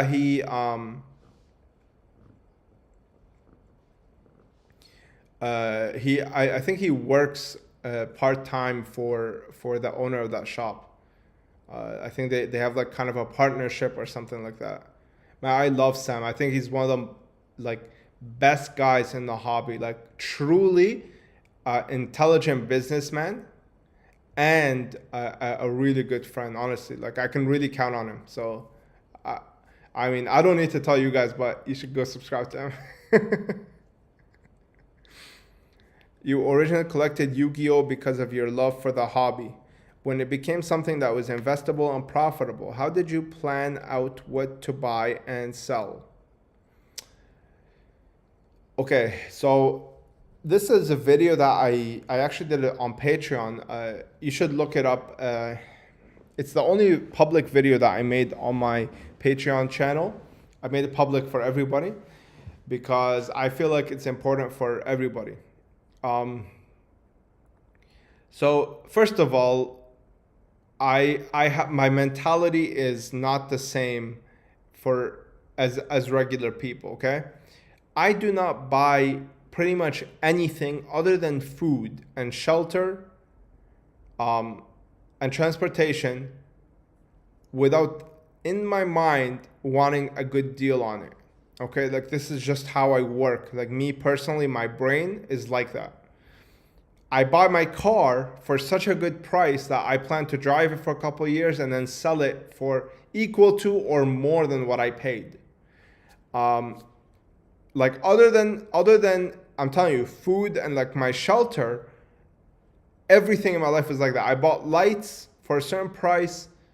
I used them for 2 years. I sold them for more than that. And I bought new lights.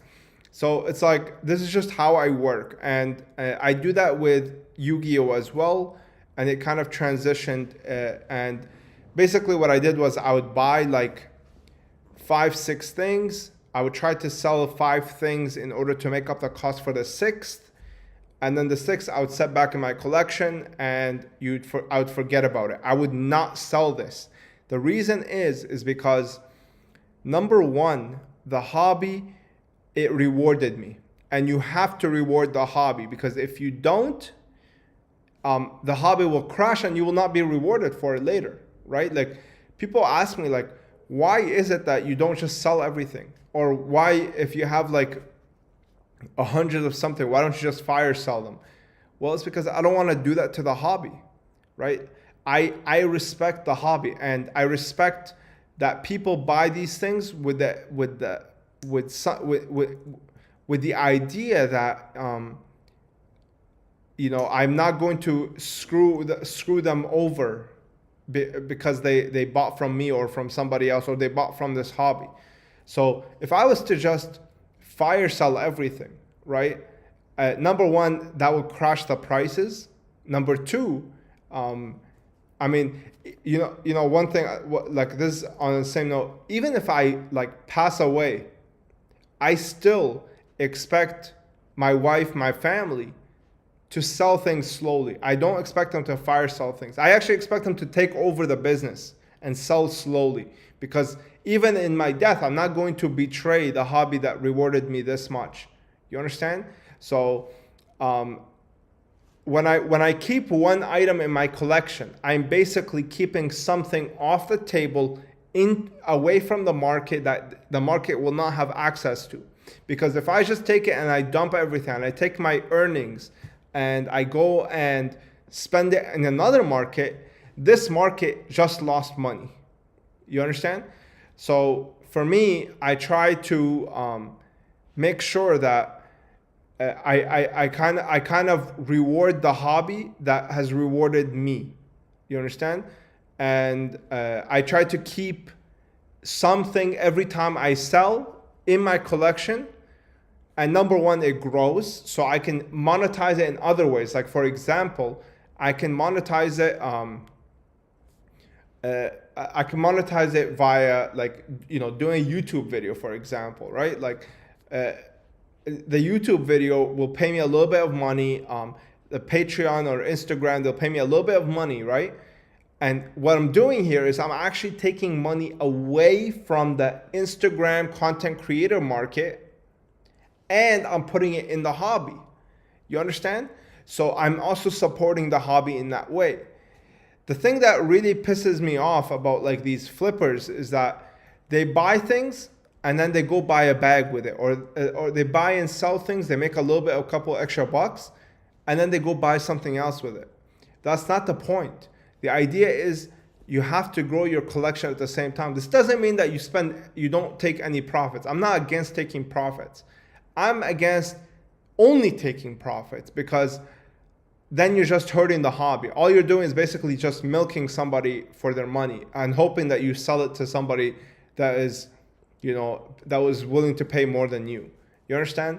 So for me, when I buy like 5-6 things, I sell 5, I make a little bit of profit there, and I hope that thing pays for the item that I have, and I make a little bit more on top of that I can like support myself with. So that's usually what I do, and I keep one thing on the in my collection. And that's honestly what I did for every single thing.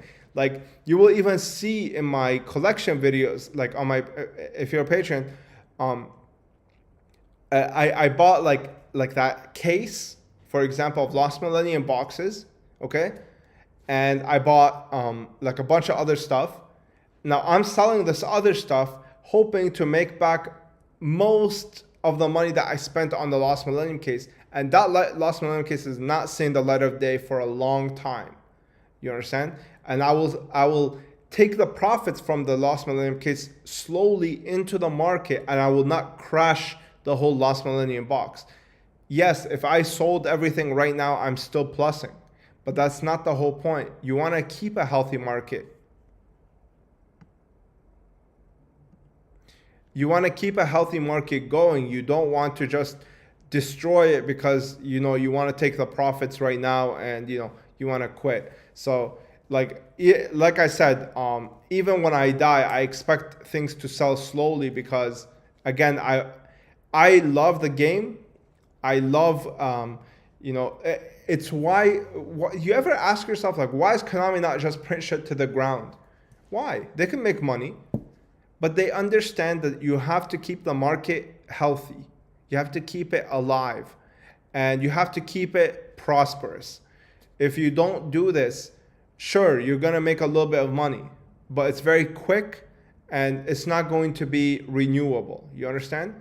So, yeah, like that's the whole idea. Like, it's not just about... Again, it doesn't mean that I don't take profit. Of course I take profits, because I need to live, right? I need to pay myself. I need to eat. But I always keep it in the back of my mind. It's just like how Konami takes profits. They never completely destroy the market just to take temporary profits and not long term. You understand? So that's kind of how you have to see it. And those are the people that usually succeed. Like the people who have, like, if you look at vintage Yu-Gi-Oh, right? Most of his collection is funded from buying and selling. He's probably never put, like, maybe his collection is worth like what, 150K, 200K? He's probably put maybe like 20K in it. But the thing is that because he rewarded the hobby by keeping things in his collection, the hobby rewarded him in return. So that's kind of how you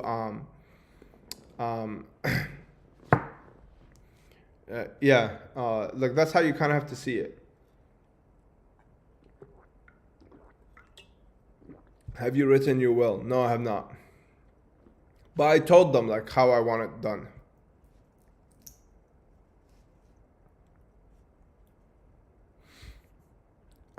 Let's see what you guys are saying. What's your position on the glossy/wavy debate? Do you think that it's stupid that wavy has a 30 to 40% markup, even though it is very likely that glossy actually came first and was printed was printed at the same time?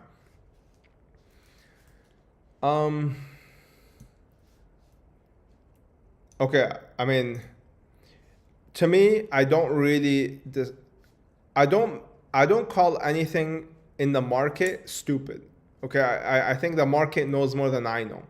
However, do I agree with the market? No, I don't. I don't agree. I don't agree with I don't agree with the idea that you pay 30% more for wavy. No, it's craziness to me. I would never do that, especially for cards like Blue Eyes, because Blue Eyes actually looks better in glossy, and most people who own the card will tell you that. Red Eyes looks better in wavy. Blue Eyes looks better in glossy because Blue Eyes actually has a pattern in the back, Red Eyes doesn't. So you need the waviness to add the pattern. Otherwise, it looks very plain. Blue Eyes already has the pattern. You want to see that, so you want the glossy aspect. So like for the card, I can understand why there is a premium. I think there should be a premium for, in my opinion, I think glossy blue. I mean, I think aesthetic is one thing, but also rarity. I mean, there's no denying that glossy is, 60% or 30% rarer than a regular. Wavy is 60% rarer than glossy, and that will definitely factor into the market, right? But I don't think it's 40%. No, I think it's 10, especially when you get to the higher prices. I mean, dude, 30% for like 70K card, that's like 70K or 100K. I mean, dude, that you can literally own all of the other LOB cards for that extra 30K. I would definitely rather take that, right? So that's kind of how I see it, at least. So I think for the lower end cards, like Wavy Flame Swordsman, for example, if it's 4,000 for a glossy and then 5,000 for a wavy, I would understand that. I don't think that's bad. There's more glossies than wavy, obviously. So I would understand that price is going to be 20%, obviously, or 25%. It's going to be huge, but that's because it's a lower end card. With the Blue Eyes, you really can't do 25%. I mean, bro, that's freaking madness. I'm not paying no 15K extra for a wavy card. No, that's not happening. I do think that glossy came first, though. I think I'm like pretty much like, I mean, I'll be hard pressed to find evidence otherwise. All right, let's see what you guys are saying. Such respect to you, bro. Think about the computer. Thanks, man. Love and respect the way you think about and operate in the hobby. It's true passion. Thank you, man. Co-money is smart. They reprint fewer cards than the government prints money. Yeah, I mean, there is that point. I mean, tell them how it really is. I mean, most of the cards, they basically kept up with inflation. They didn't really grow. Is it true that ramen noodles are your favorite food? It is after I buy a really expensive card because I can't afford anything else after that.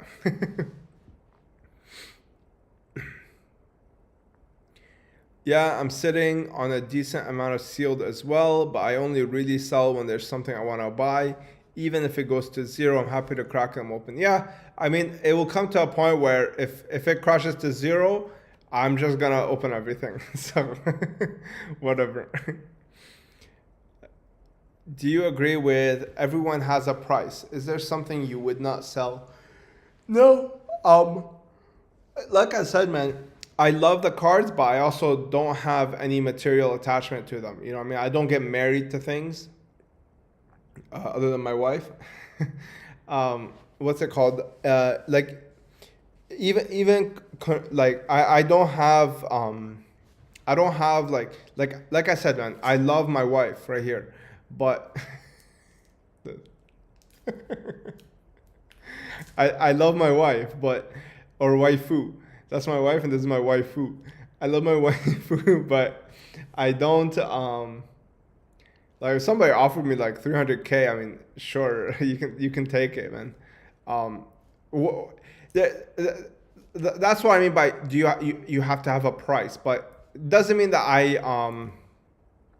if I mean I bought it or traded for like 100K worth of stuff. So would I trade it for 125? No, I would not. I mean, no, I would not do that. But I would trade it like if somebody offered me like 300K, 400K. I mean, sure, it's yours. I'm not gonna argue against that. But there is a deterrent force. Like there is something deterring me from just selling it for money. That's very key though. Like it's not just there is something stopping me from just, selling it for 25% extra. I need like 100, 200%. So that's what I mean by yes, I do have a price, but the price is very high. Which collectors would you say have a greater collection than yours in Yu-Gi-Oh? I have no idea, man. If you're talking about cards, everybody's got me beat. I don't really have a lot of PSA 10s. I have maybe like, I don't know. I would say like a good 30 cards I truly treasure, and then everything else is like for sale. Um, but yeah, Vintage Yu-Gi-Oh has me beat by a long mile. Gezi has literally every single holo, ultra, and secret produced in the first OG sets, as well as TP. So like, there's a bunch of people that, and dude, there's people who I'm telling you, you guys have not seen. Like, I've contacted where their collection is literally disgusting. Like, especially like things like prize cards, it is like truly disgusting. Like you yeah, I'm gonna show you guys. Once they get rid of this like Vax Pass thing for flying, I'm going to be flying to Florida, and I'm gonna meet with one of my boys. And that guy, I'm gonna show you guys his collection. It is like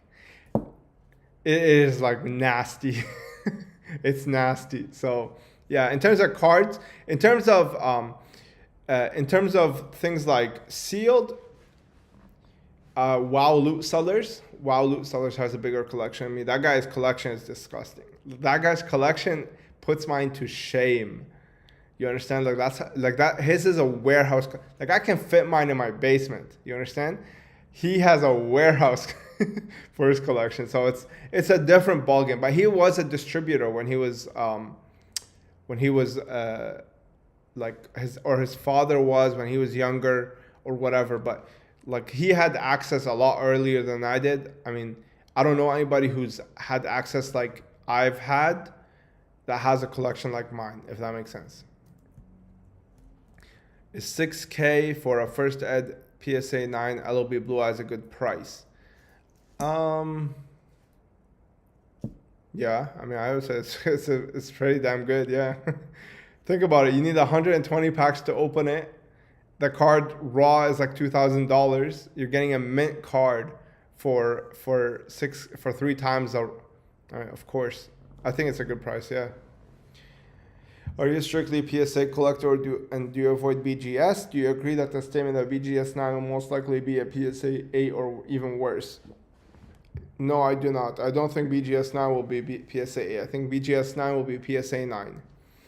Unless it's like one of those, like, you know, where it's like completely skewed because of one subgrade. Other than that, I think they're equal. The reason I collect PSA is just because I started with PSA. Me personally, I love CGC cases the most. I think CGC cases are some of the cleanest looking things you'll ever see. Like, when you hold a card in your hand, it doesn't look like the card is even in a case. That's how nice the acrylic that they use is. So those CGC cases are the best, and I wish that they graded Yu-Gi-Oh! I would grade a lot of my cards with them. But yeah, I think that the reason I like PSA is just because I started with them. Another reason I like PSA is that they have the value holding thing, which is basically like if the card is damaged or if it's not a true 10, they will pay you out. And I've tested this and they did pay me out. They paid me out full value. So they really came through. And because of that, I respect them the most. You can't have a grading company that doesn't stand behind its grades. Otherwise, it's literally worthless, right? Like that company that graded, what's his face, Logan Paul's Pokemon box or his case, right? What's it called? I read a comment. When they graded that and they didn't pay him out, what the hell is the point of your word? Like, I could just do it myself right now, right? I could just say, okay, send me your stuff. I'll authenticate them for you. It doesn't mean anything. You know, if it's fake or anything, it doesn't matter. It's not my problem. What the hell's the point of your word or your integrity if you're not going to stand behind the things that you're selling? Like, when I sell something, if it is fake, I pay bro. You know, I'll tell you guys this. I think I already mentioned this. I think I definitely mentioned it on Patreon. I sold an LOB box for 55 grand via BTC, okay? Or I traded LOB first edition box for 55 US dollars worth of Bitcoin, okay?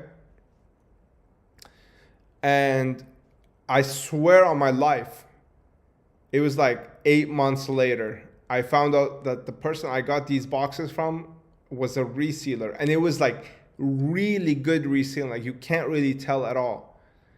I swear on my life, I messaged the guy. I was like, yo, I'm really sorry I have to do this, but the box is fake.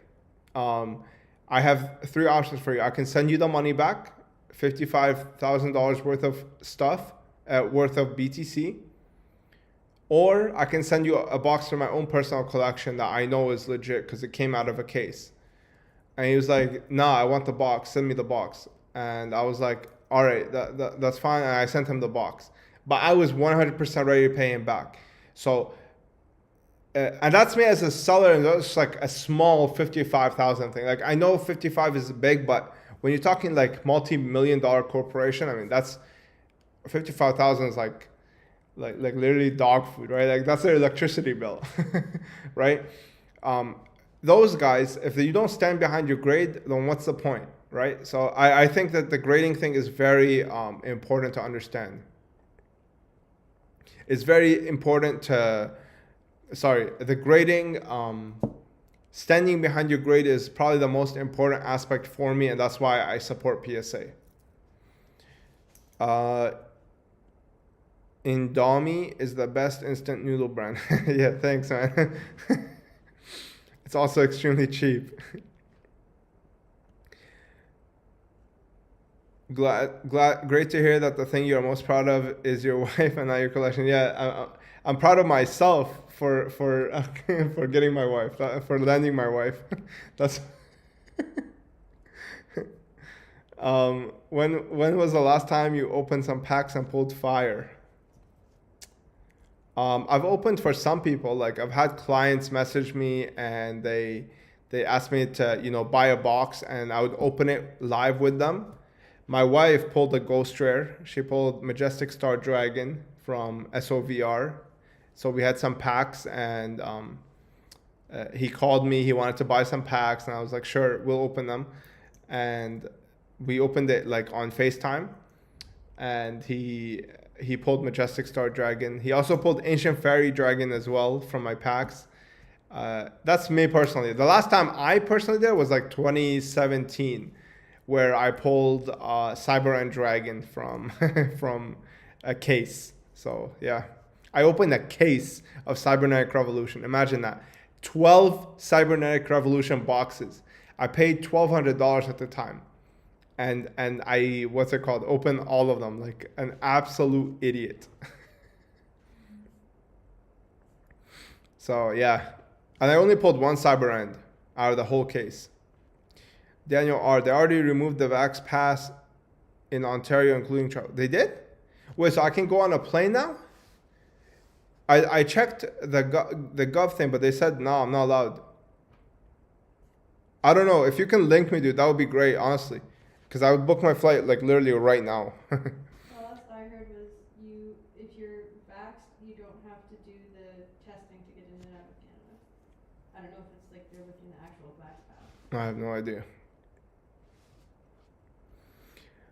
Do you think there is a huge difference between the NA Yu-Gi-Oh market and the European Yu-Gi-Oh market? If yes, what would you say the key reasons are? It's because of the tax.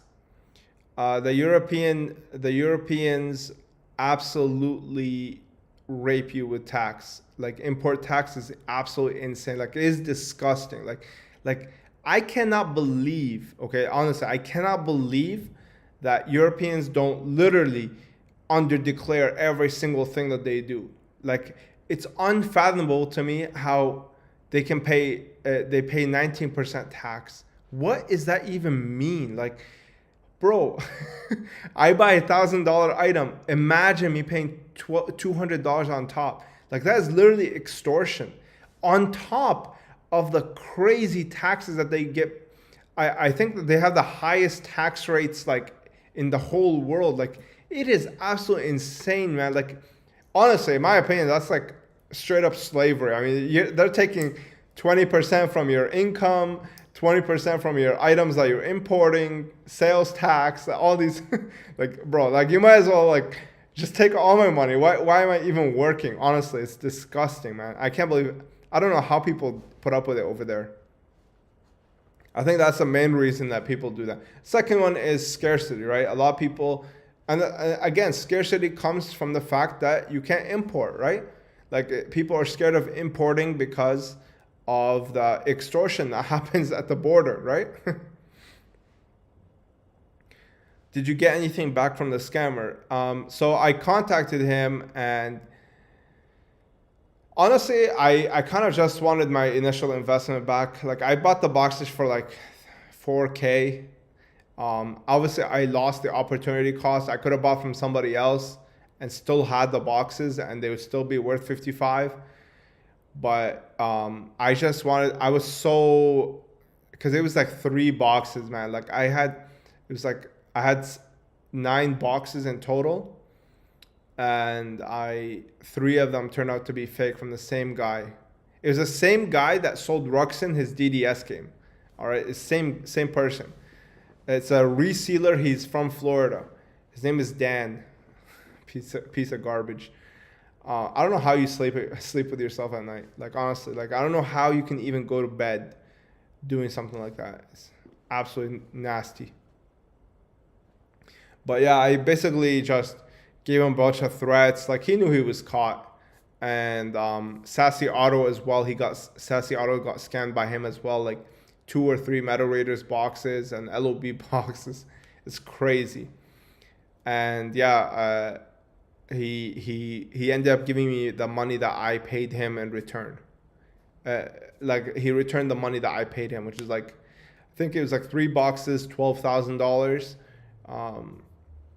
But yeah, I basically lost like 150 grand at that because it was like 3 boxes, 50K each. Yeah, I lost like 150 grand in like literally one day.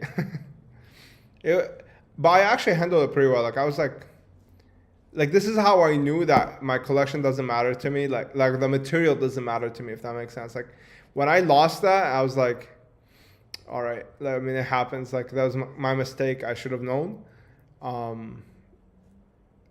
What's it called? Like that was kind of when I knew that I'll be okay no matter what happens. And that's why I would not chop my arm off for my Yu-Gi-Oh collection. It's a scary thought that PSA is just one mistake away from ruining their reputation, such as Logan Paul's grading company.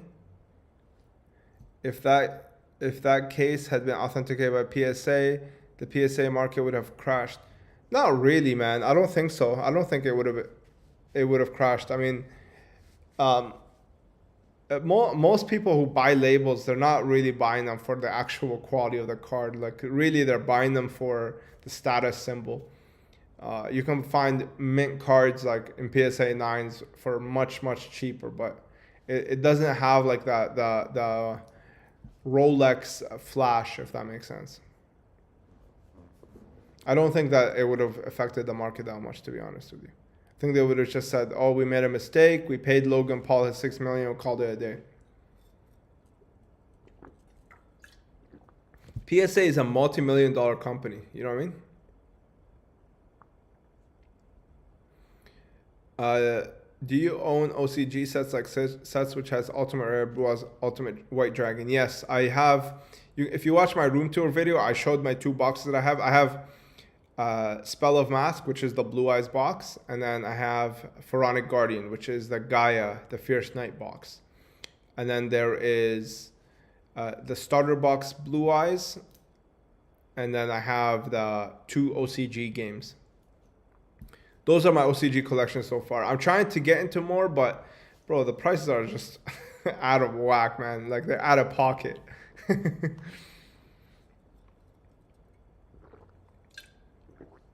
What do you do for a living?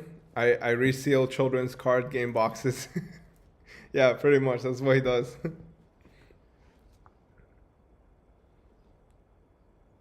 How tall am I? Like 6 feet. With shoes, I'm 6 feet. Without shoes, 5'11".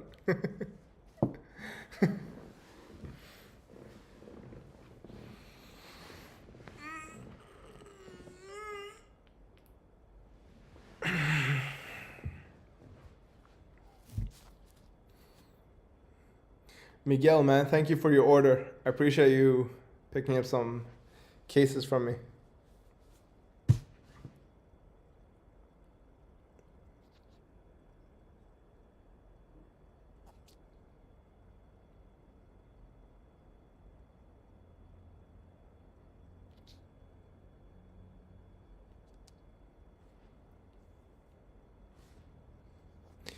Is your incoming package TCG or OCG?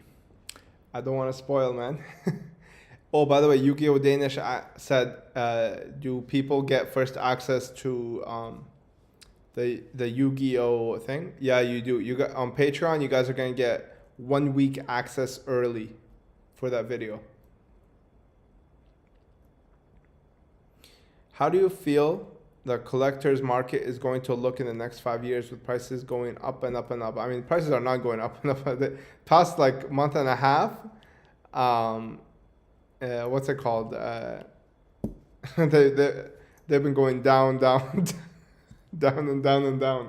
So I think that I don't know what it's gonna look like in the next 5 years. Honestly, I really don't know. It all depends on if like people like we need someone like Pokerev to come into the market and do a box break opening. But the problem is that they are like Yu-Gi-Oh! Is not the same as Pokemon, and Yu-Gi-Oh! is not a children's card game. Like it's a teens card game, so it's a lot harder to pull things, right? So yeah. How do you feel what was the first purchase? What was your first purchase? It started at Kaiba or Yugi or something else. My first purchase coming back into the hobby was DDS Blue Eyes PSA 10. But my first sealed product, I believe it was SDK. I bought my first SDK for $315. It was from Savage Collector. I bought two of them actually from him. $315 each. I bought PSA 10 SDK first edition for $400. What boxes did you buy where you got scammed 150K? I bought 3 LOB first edition wavy boxes from the guy, and I lost. I paid 12,000 for. No, I think it was like 15,000 for all of them, and then I ended up. They ended up being resealed. I found that out like a year and a half later, and yeah, I lost basically like 150K because that's what they were worth. I literally sold one for 50 grand. So you can actually go on my IG, on my Instagram, and go look at my lives, and you'll see me opening one of those boxes. It's crazy, man. Like that seal looked really good. It got me in the beginning, but now I know what to look for. What do you wish from the Yu-Gi-Oh! Community in terms of what could be done better?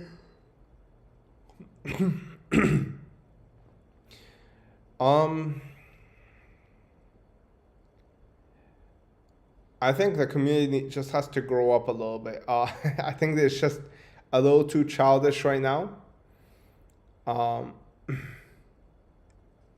I think they're just a little too childish right now, yeah. I think once they grow up to be like, and you know what, maybe they will never grow up. Maybe it's like something that will be in them.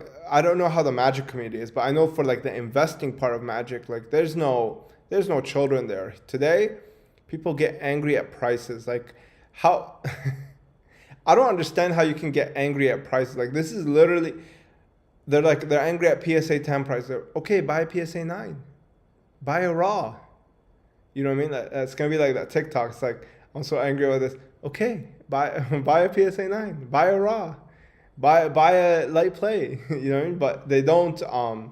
They want the gem mint prices to not be of value, even though They would never sell their stuff for undervalue. Like I promise you that people who complain about prices, or they complain about like, oh, you guys are price gouging or whatever, when they go to sell their stuff, I swear to you, dude, they will sell it for literally what market price is. They will never sell it for under that. All right? Never. Okay? They're always like this. It's rules for thee, but not for me. You understand? Like they want the rules for me to drop my prices, for me to whatever, or any seller to drop the card prices. But when they go to sell, they're charging, I'm sure as hell they're gonna gouge you for it. So that's something that really kind of is, I wouldn't say like annoying, but it's it's like annoying. Most underrated set in Yu-Gi-Oh in your opinion? I think Gladiator's Assault is the most underrated set in terms of just like overall rarity, like how rare those cards are. I think Gladiator's Assault is the most underrated.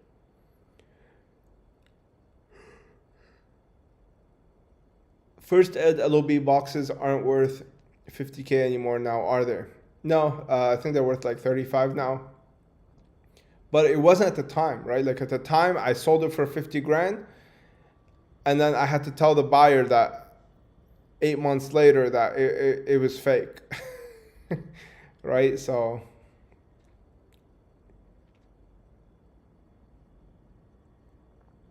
do you think it would be a good idea to make a new Yu-Gi-Oh show that takes place right after the events of Duel Monsters with a new protagonist? A good story-based show rather than intro new mechanics.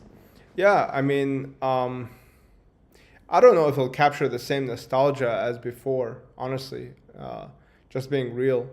But I think that they should, I'm always for the fact that they should keep making content for Yu-Gi-Oh! You know what I mean? So I'm for that aspect. I would not watch it though. I can barely watch anime now. I could barely watch any type of like kids show.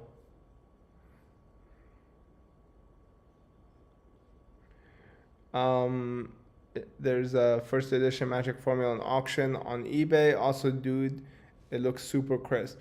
Yeah, that one is bought from Simply Yu-Gi-Oh cards.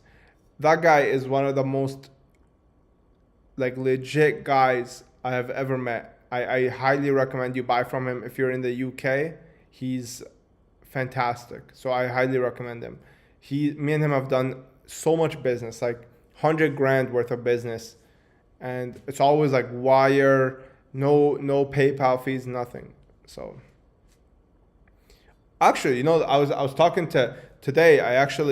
So somebody in New York, somebody actually is consigning cards with me, okay?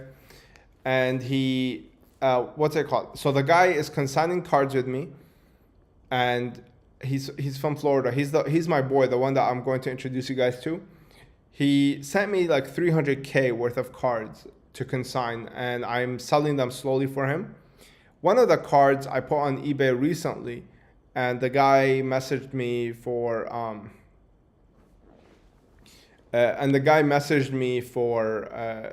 to come pick it up. He's in New York.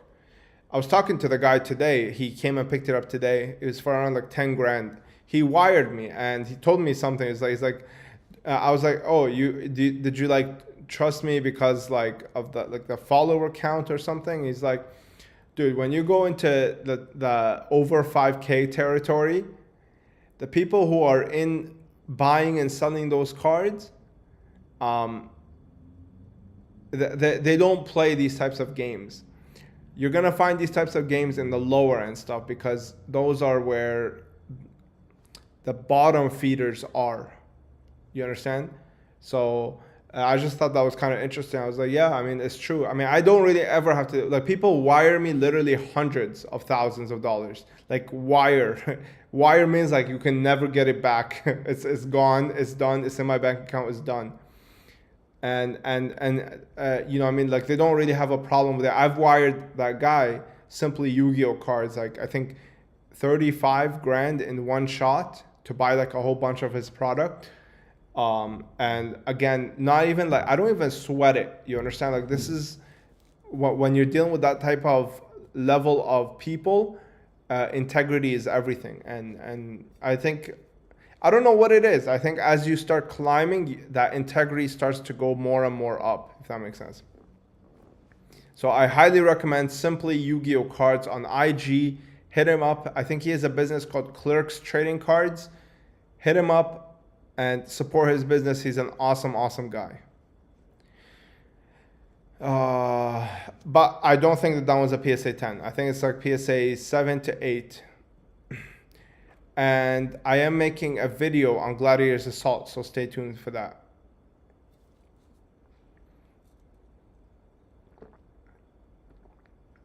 Do you know anything about different card stocks for SDK Blue Eyes?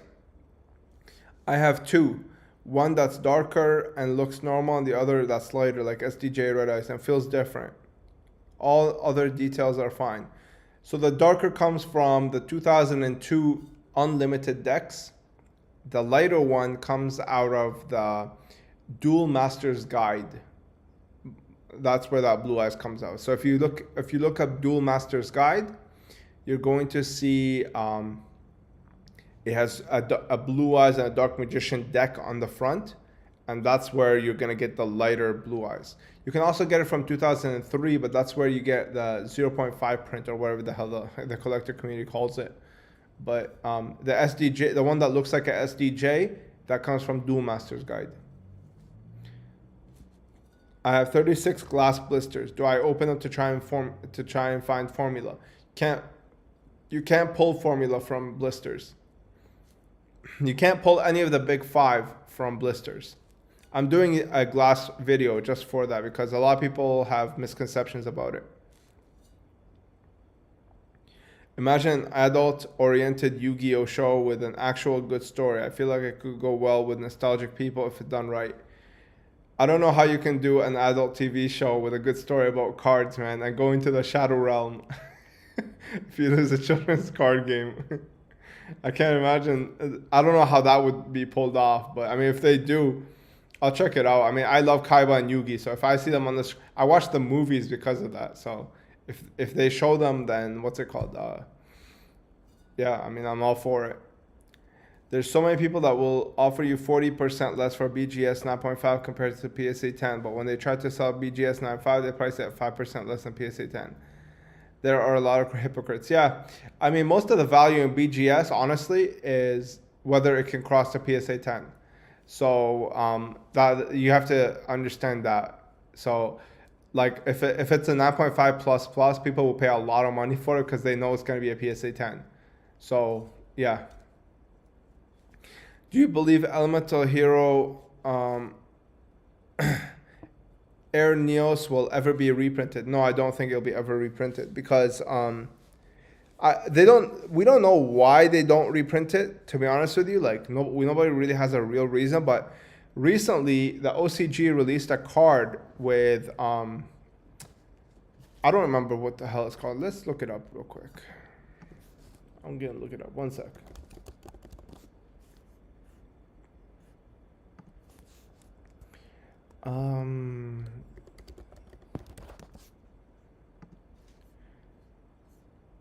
Like, if you look at this right here,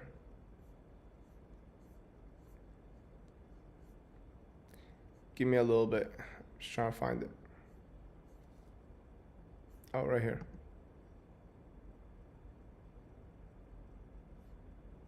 So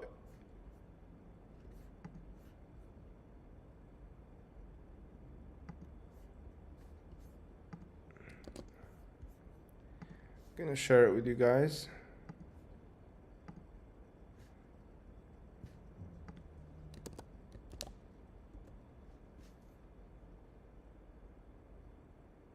Yeah, so you see this? This is a new card that's coming out in the OCG. Yeah, OCG and then in the TCG.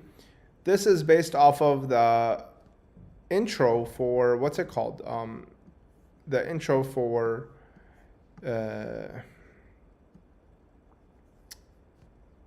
Yu-Gi-Oh! GX. I think it's like the third season.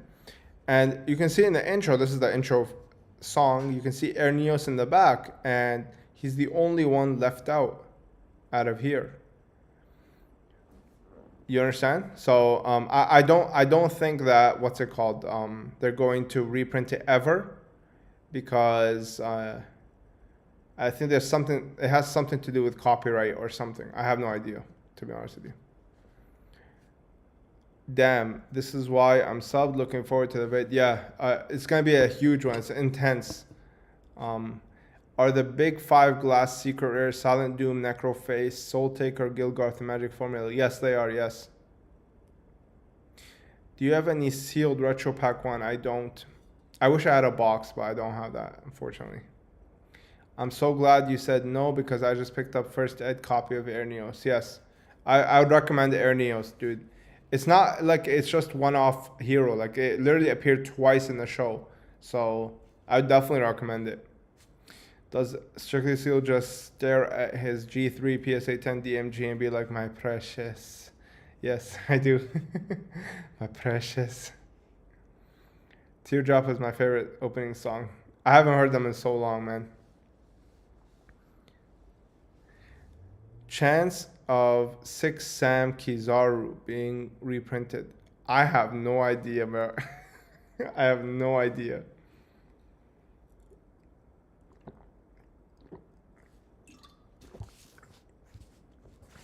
I mean, who knows? It might get reprinted like way in the future, but right now I don't think so, because, like, for example, Alakazam, that one was not getting reprinted for a long time because, or no, Kadabra maybe. Yeah, Kadabra or Alakazam, one of the two, was not being reprinted a long time because some magician sued Nintendo for for using Alakazam, which is apparently his phrase or something, and he won. And apparently he just let the lawsuit go, and that's why Alakazam came back to the TCG. But initially, he was banned for like 18 years. So maybe Ernios will have the same fate, but for now, I don't think it's gonna be like that. Kadabra, yeah, Kadabra.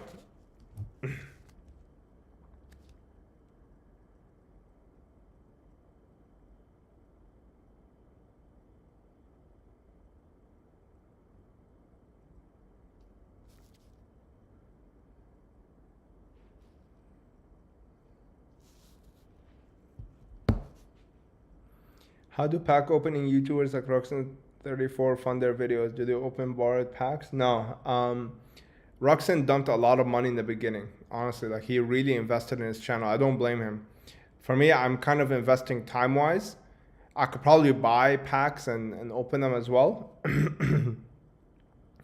But I'm investing more in time, if that makes sense, for like editing and stuff. But he invested heavily into money wise into his channel. So that's why he's had the success that he's had. I mean, not a lot of people look at it. Nobody else opens packs like him. Nobody even comes close. Maybe Team Sam once every couple of months, but nobody really opens packs like him. But at the time, he was also an accountant, right? So he's very well off. What would you say is the current fair market value for PSA 9 Blue Eyes? I think it's worth around $4,000.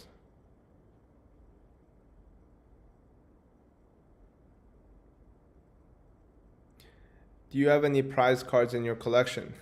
Funny you say that, because I have this. This is a prize card. This is the only prize card I have in my collection. It's the only one I plan to ever have, other than a couple of other cards that will not be named.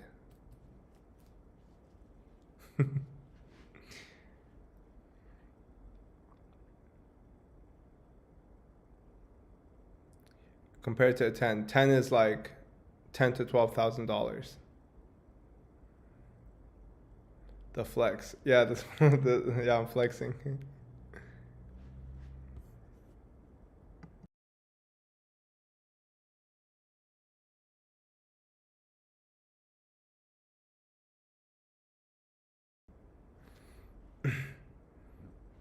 Yeah, this is truly like my holy grail. Like this is one of those card. This is gonna be the last card to go in my collection because it's the one that I can't replace. I'll never be able to replace it. Never, ever, ever, ever, ever. Never, ever, never, never, ever, never.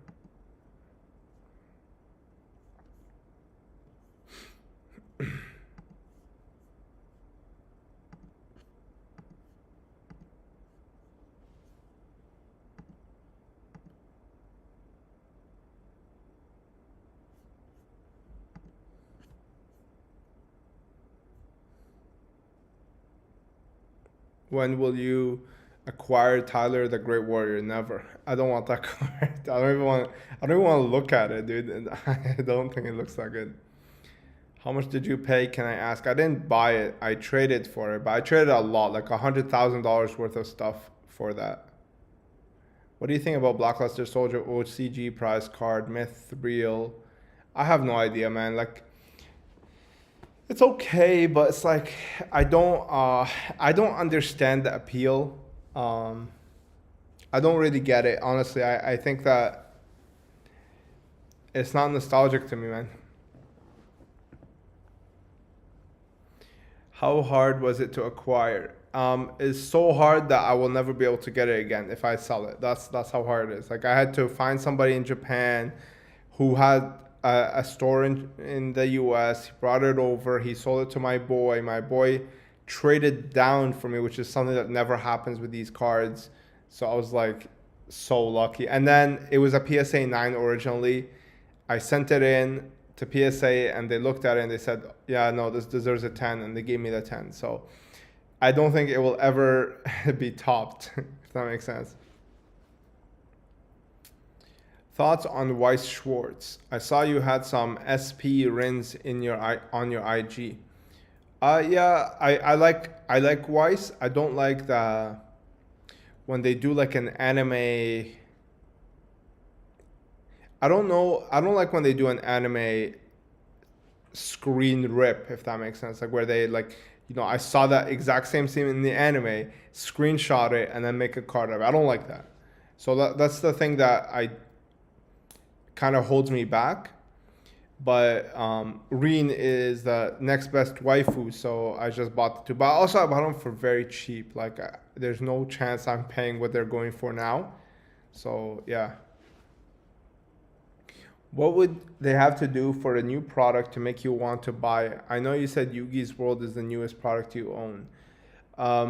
Yeah, it would have to be including cards that we've never seen before. So if they do maybe like Starlight, Dark Magician, Arcana, I think that would be interesting. If they do Starlight, Dark Magician Girl, I'll be very interested in that. If they do, yeah, that's kind of the stuff that I need. I need like either stuff that they didn't release before, or stuff that they have released before, and something. But like it has to be like a completely new look. Like I don't want just extra Pharaoh rare or Millennium rare. I need something completely different, like Starlight, Ghost.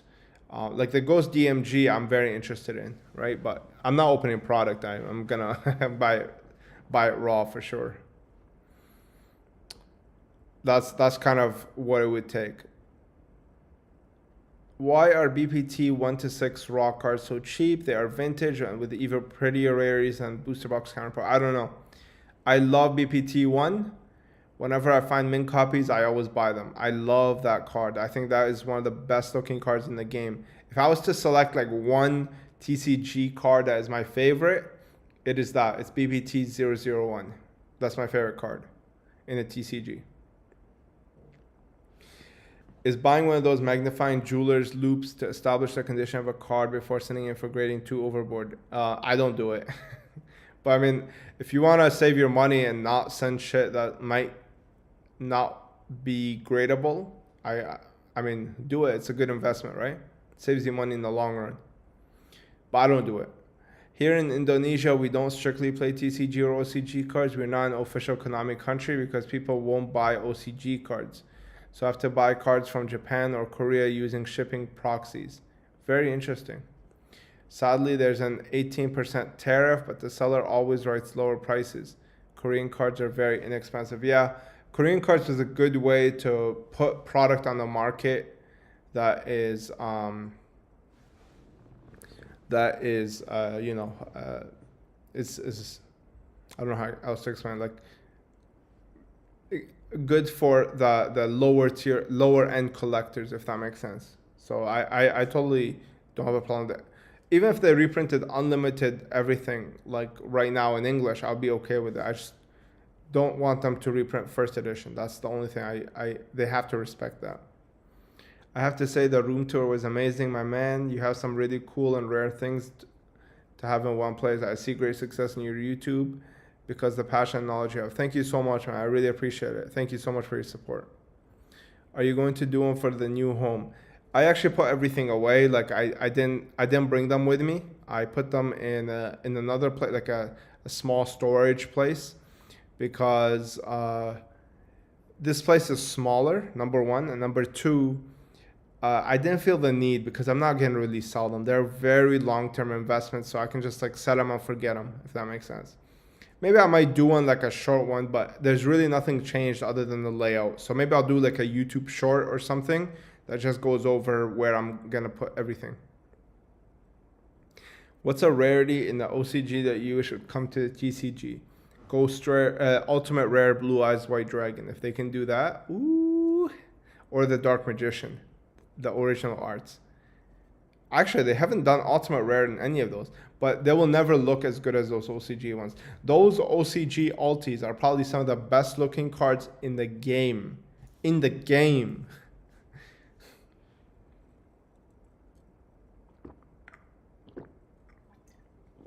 Do you believe that the reprint packs from the Legendary Collection are overpriced? What are they worth? I don't know. I don't really keep up with Unlimited, to be honest with you. What do you think about the Rush Duel cards from Blue Eyes White Dragon, Dark Magician, and DMG and Rush Rare? I like the Starlight Dark Magician girl, man. Like, I love that card. It's so beautiful, but I think it's overprinted. I'm forever bitter that anime art Blue Eyes and Secret Rare never came to TCG. I agree with you, man. I think I said this before. I think I said it on Patreon. If the BPT 003 was the original SDK art, that tin would be $4,000. No joke. That's how valuable it would be. It would be literally $4,000. The prismatic God Box Altis are on. Yeah, the whole OCG Altis, even right now, the ones that they come out with right now, like in Rise of the Duelist, they're it's not even the same. Like, it's not even the same ballpark. They put a lot of work into their stuff. But yes, back to the main topic. Yes, Blue Eyes and Secret Rare. Even if they do it right now, it's not gonna look like the original cards. It's not gonna look like UDE. You know what I mean? Like, even if they do it now, it's too late. They already lost their chance. I don't know what they were thinking, honestly. Like, what the hell is your problem? Why would you do both artworks for this? Like, you just had LOB. Why would you? And you just had Forbidden Legacy 1. Why would you not use that for the tins? Oh, man. What would first edition LOB Blue Eyes be worth if it was the OG art? If it was the OG art, man, it would be like 150 grand, 200 grand. Honestly, I think that's where it would be at. Are you interested in Asian English Altis for GX? I was surprised you ended up selling the PSA 8 that came back. I sold actually all of my Asian English because it was just so hard to collect them, man. Like, bro, I can't collect everything. Maybe one day, if somebody wants to trade me like a whole collection for something of mine, maybe I might do that. But I just can't do everything, man. Like, it's crazy. I love that Cyber Dragon. I love Asian English Altis. But I have way too much to collect, so. I gotta stick with regular English until somebody is able to check off a big part of it, like all in one shot. Then maybe I would accept trying to um, get them.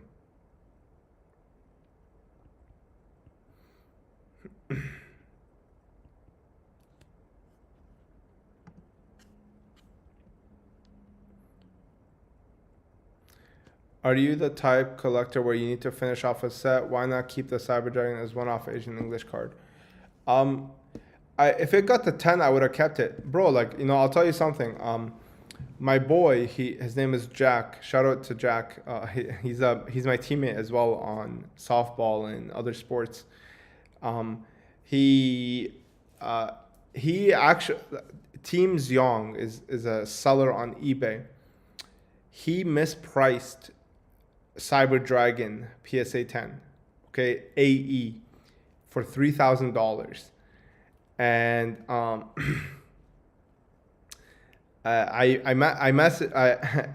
was gonna buy, like he saw it first, okay, so I didn't want to buy it and like snake it from him, so I just let him have it, all right, and he bought it for $3,000, and I actually found Teams Young off of eBay. I hooked them up together, and what's it called? Basically, we got it I think for like 2,700 or something.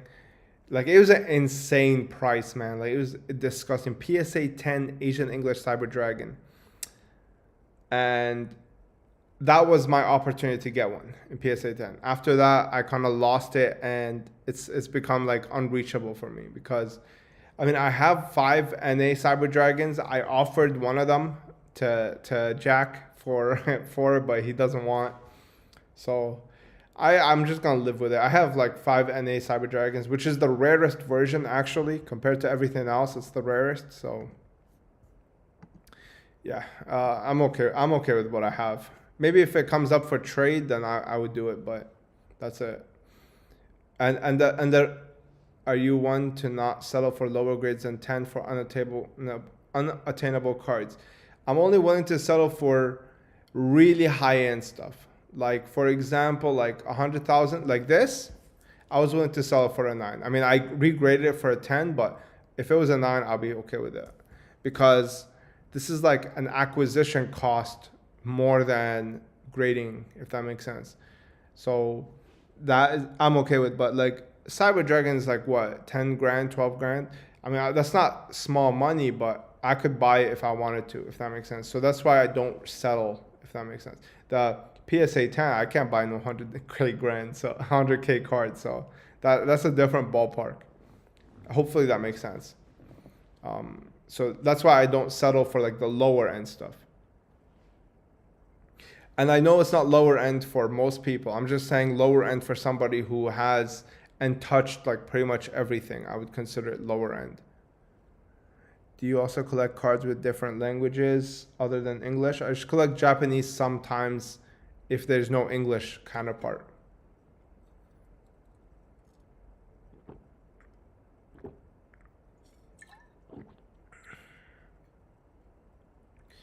Oof. Lower end 10K. No, like again, like it's not lower end. Like I'm not trying to be like pompous or anything. I'm just trying to explain like I could fork out 10K if I felt like the card was really worth it. I can't fork out 100K. That's the difference. You understand? Like there's no there's no realm where I'd be able to afford $100,000 worth for a single card. So yeah, like that's the difference.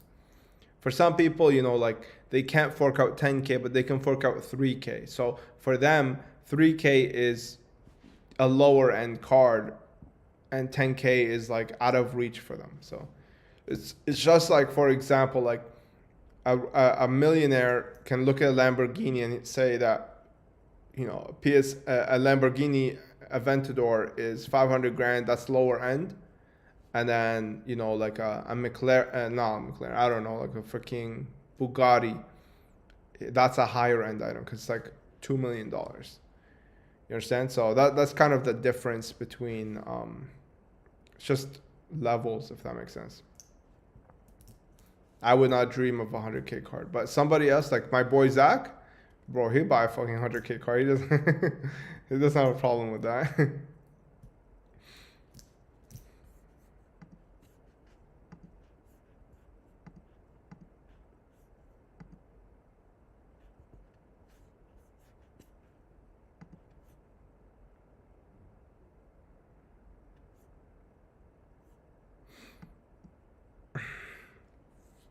What do you think about collecting / investing in speed duel stuff? The price of some sealed product are really inflated for absolutely no reason. Yeah, I don't like speed duel.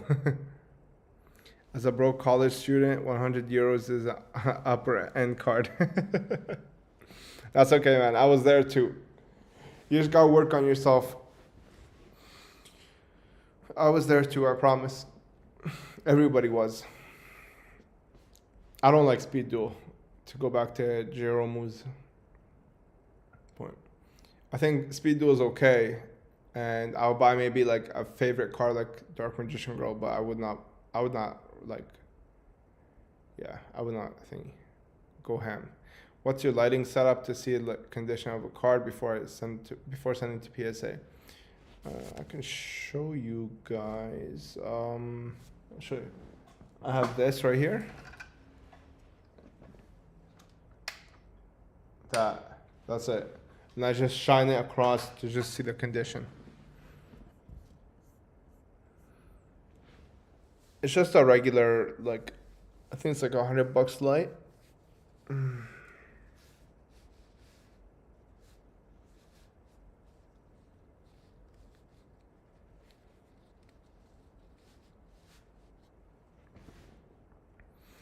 All right, we've been going for like 2 hours. Wow. How does somebody go for like 10-hour stream? That's crazy, man. Roxanne is a monster. Do you have a lot of good luck finding stuff on the 100 plus high-end group? I found some things. I found some Duelist Genesis packs. That was it.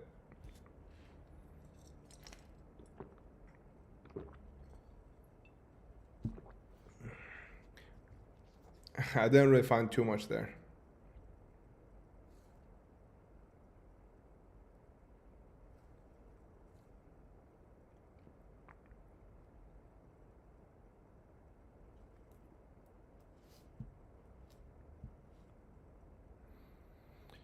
Um,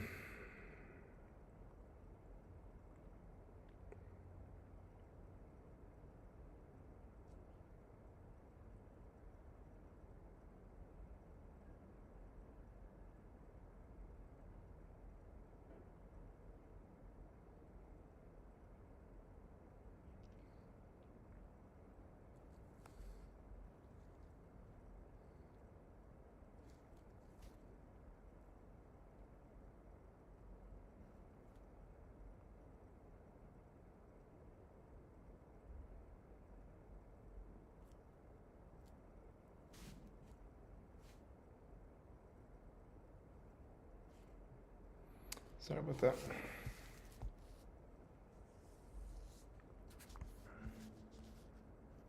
Okay. So, wow, you guys popped. Okay. There's an MRL First Ed Blue Eyes tune on eBay that's misprint.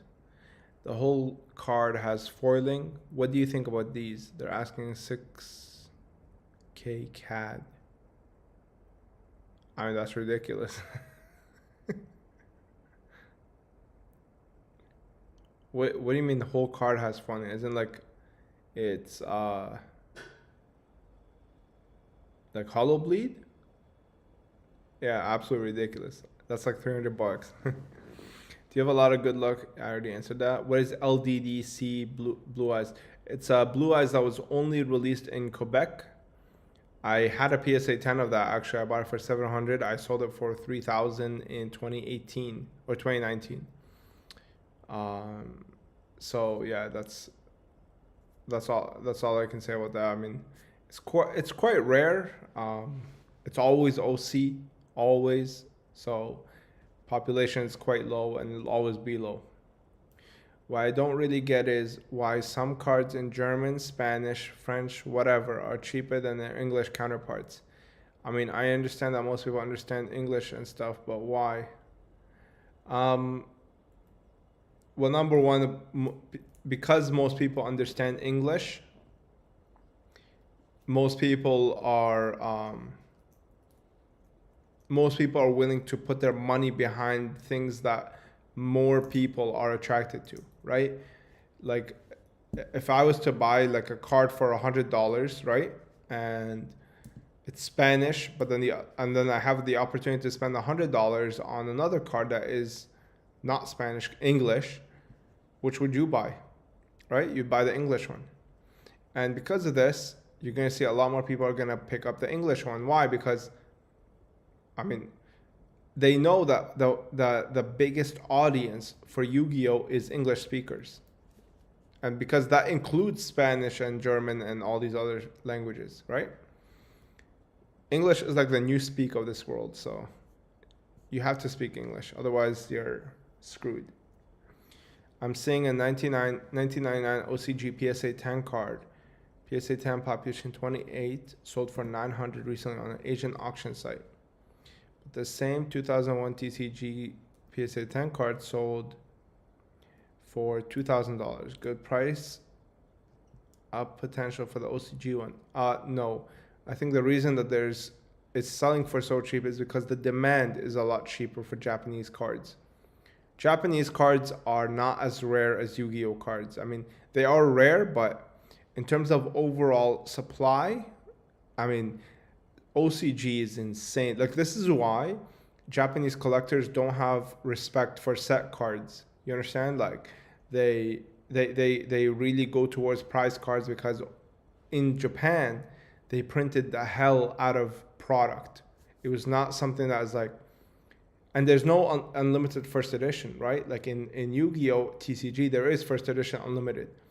In OCG, there's not. So the unlimited and the first edition are basically one set, and I mean, that's why the main reason is that people don't really respect OCG that much.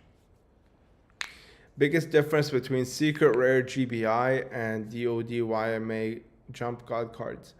The biggest difference is the limited edition stamp. That's why I don't really like those. I don't really like the limited edition stamp, honestly. I think it looks kind of dumb. Also, I like the fact that the god cards all have the same code, like GBI 123. Looks a lot better to me, honestly. I mean, that's the only difference. Also, actually, like, they actually look a little bit different too. Like, the GBI ones don't look as saturated as the YMA, for example. So there's definitely something to keep in mind. Imagine taking a girl back to your place and finding your PSA card gone the next morning. LMAO, screw taking the Rolex card is where it's at. For real, like. Do you own any of the Starlight 5D's cards which has come out in recent sets, Dama and Leov? No, I talked about this on Patreon, Danish, if you want to check it out in terms of like the PSA 10s. I would definitely recommend you check that out, but to make a long story short, I would like to pick up a Black Rose Dragon PSA 10. Thanks for your answer on LDDC Blue Eyes. Do you know which is rare, LDDC or LDDF? LDDF is rarer than C. I actually prefer the other sets since GBI is technically AE. Yeah, I mean, that is true. It's just the fact that it doesn't show it and the card stock is the same, then that's the main reason. Like, that's why I don't really care. If it showed that tramp stamp of OCG, I don't like, screw that.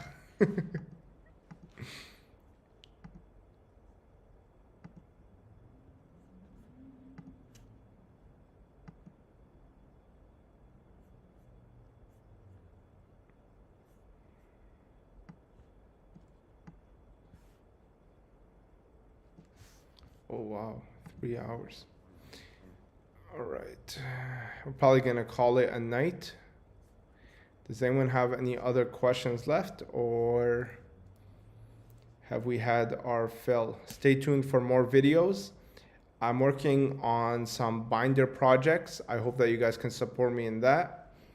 I don't want to just earn your business by just talking, right? I actually want to make products as well. So I'm working on binders that are, in my opinion, are quite unique. So stay tuned for those. And I'm working on more cases for those that are asking. The first place prize cards from 2005 World Championship is for sale on card market. Is there even a point to negotiate a price, or what would even be a reasonable price to get that one of piece of history? What the hell is that card? Could you send me a link to a picture or something? Open a random pack to end the stream? Sure, I'll open a random pack. Give me a sec.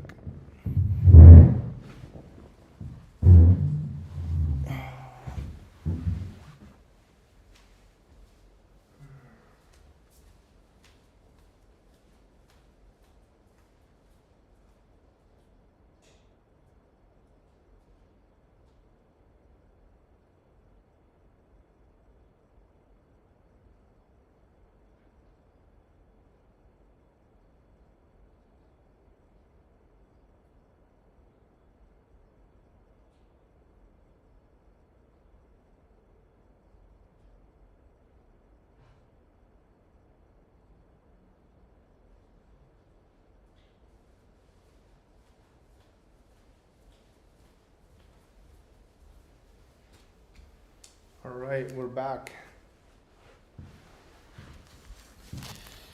All right, I brought some goodness. No, it's not casual first ed. It's first ed, Duelist Genesis.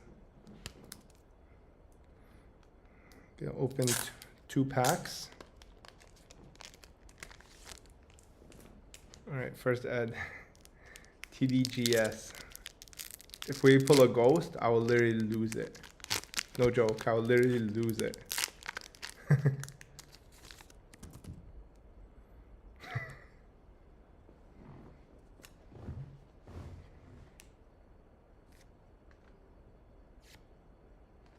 Nope. Usually this would be in the front if it was a hollow. It is not, unfortunately.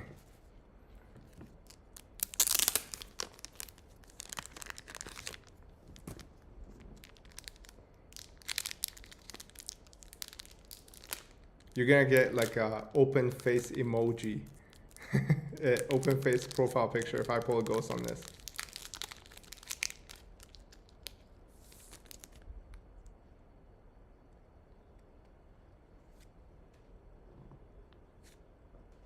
Oh no, it's not.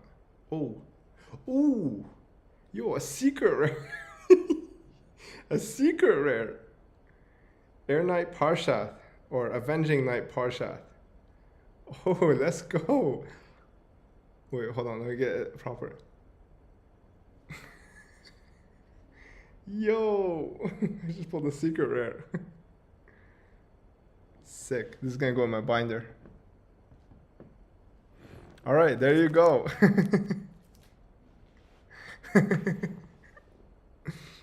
All right. Hopefully you guys enjoyed that. Yeah, I'll thank you again as always for supporting me. Thank you for tuning in, and yeah, thanks for the 22 of you who stayed until the very end, man. Thank you so much. I truly am grateful, and stay tuned for more. All right. Thanks for tuning in, guys. Peace. Now, how do I end this?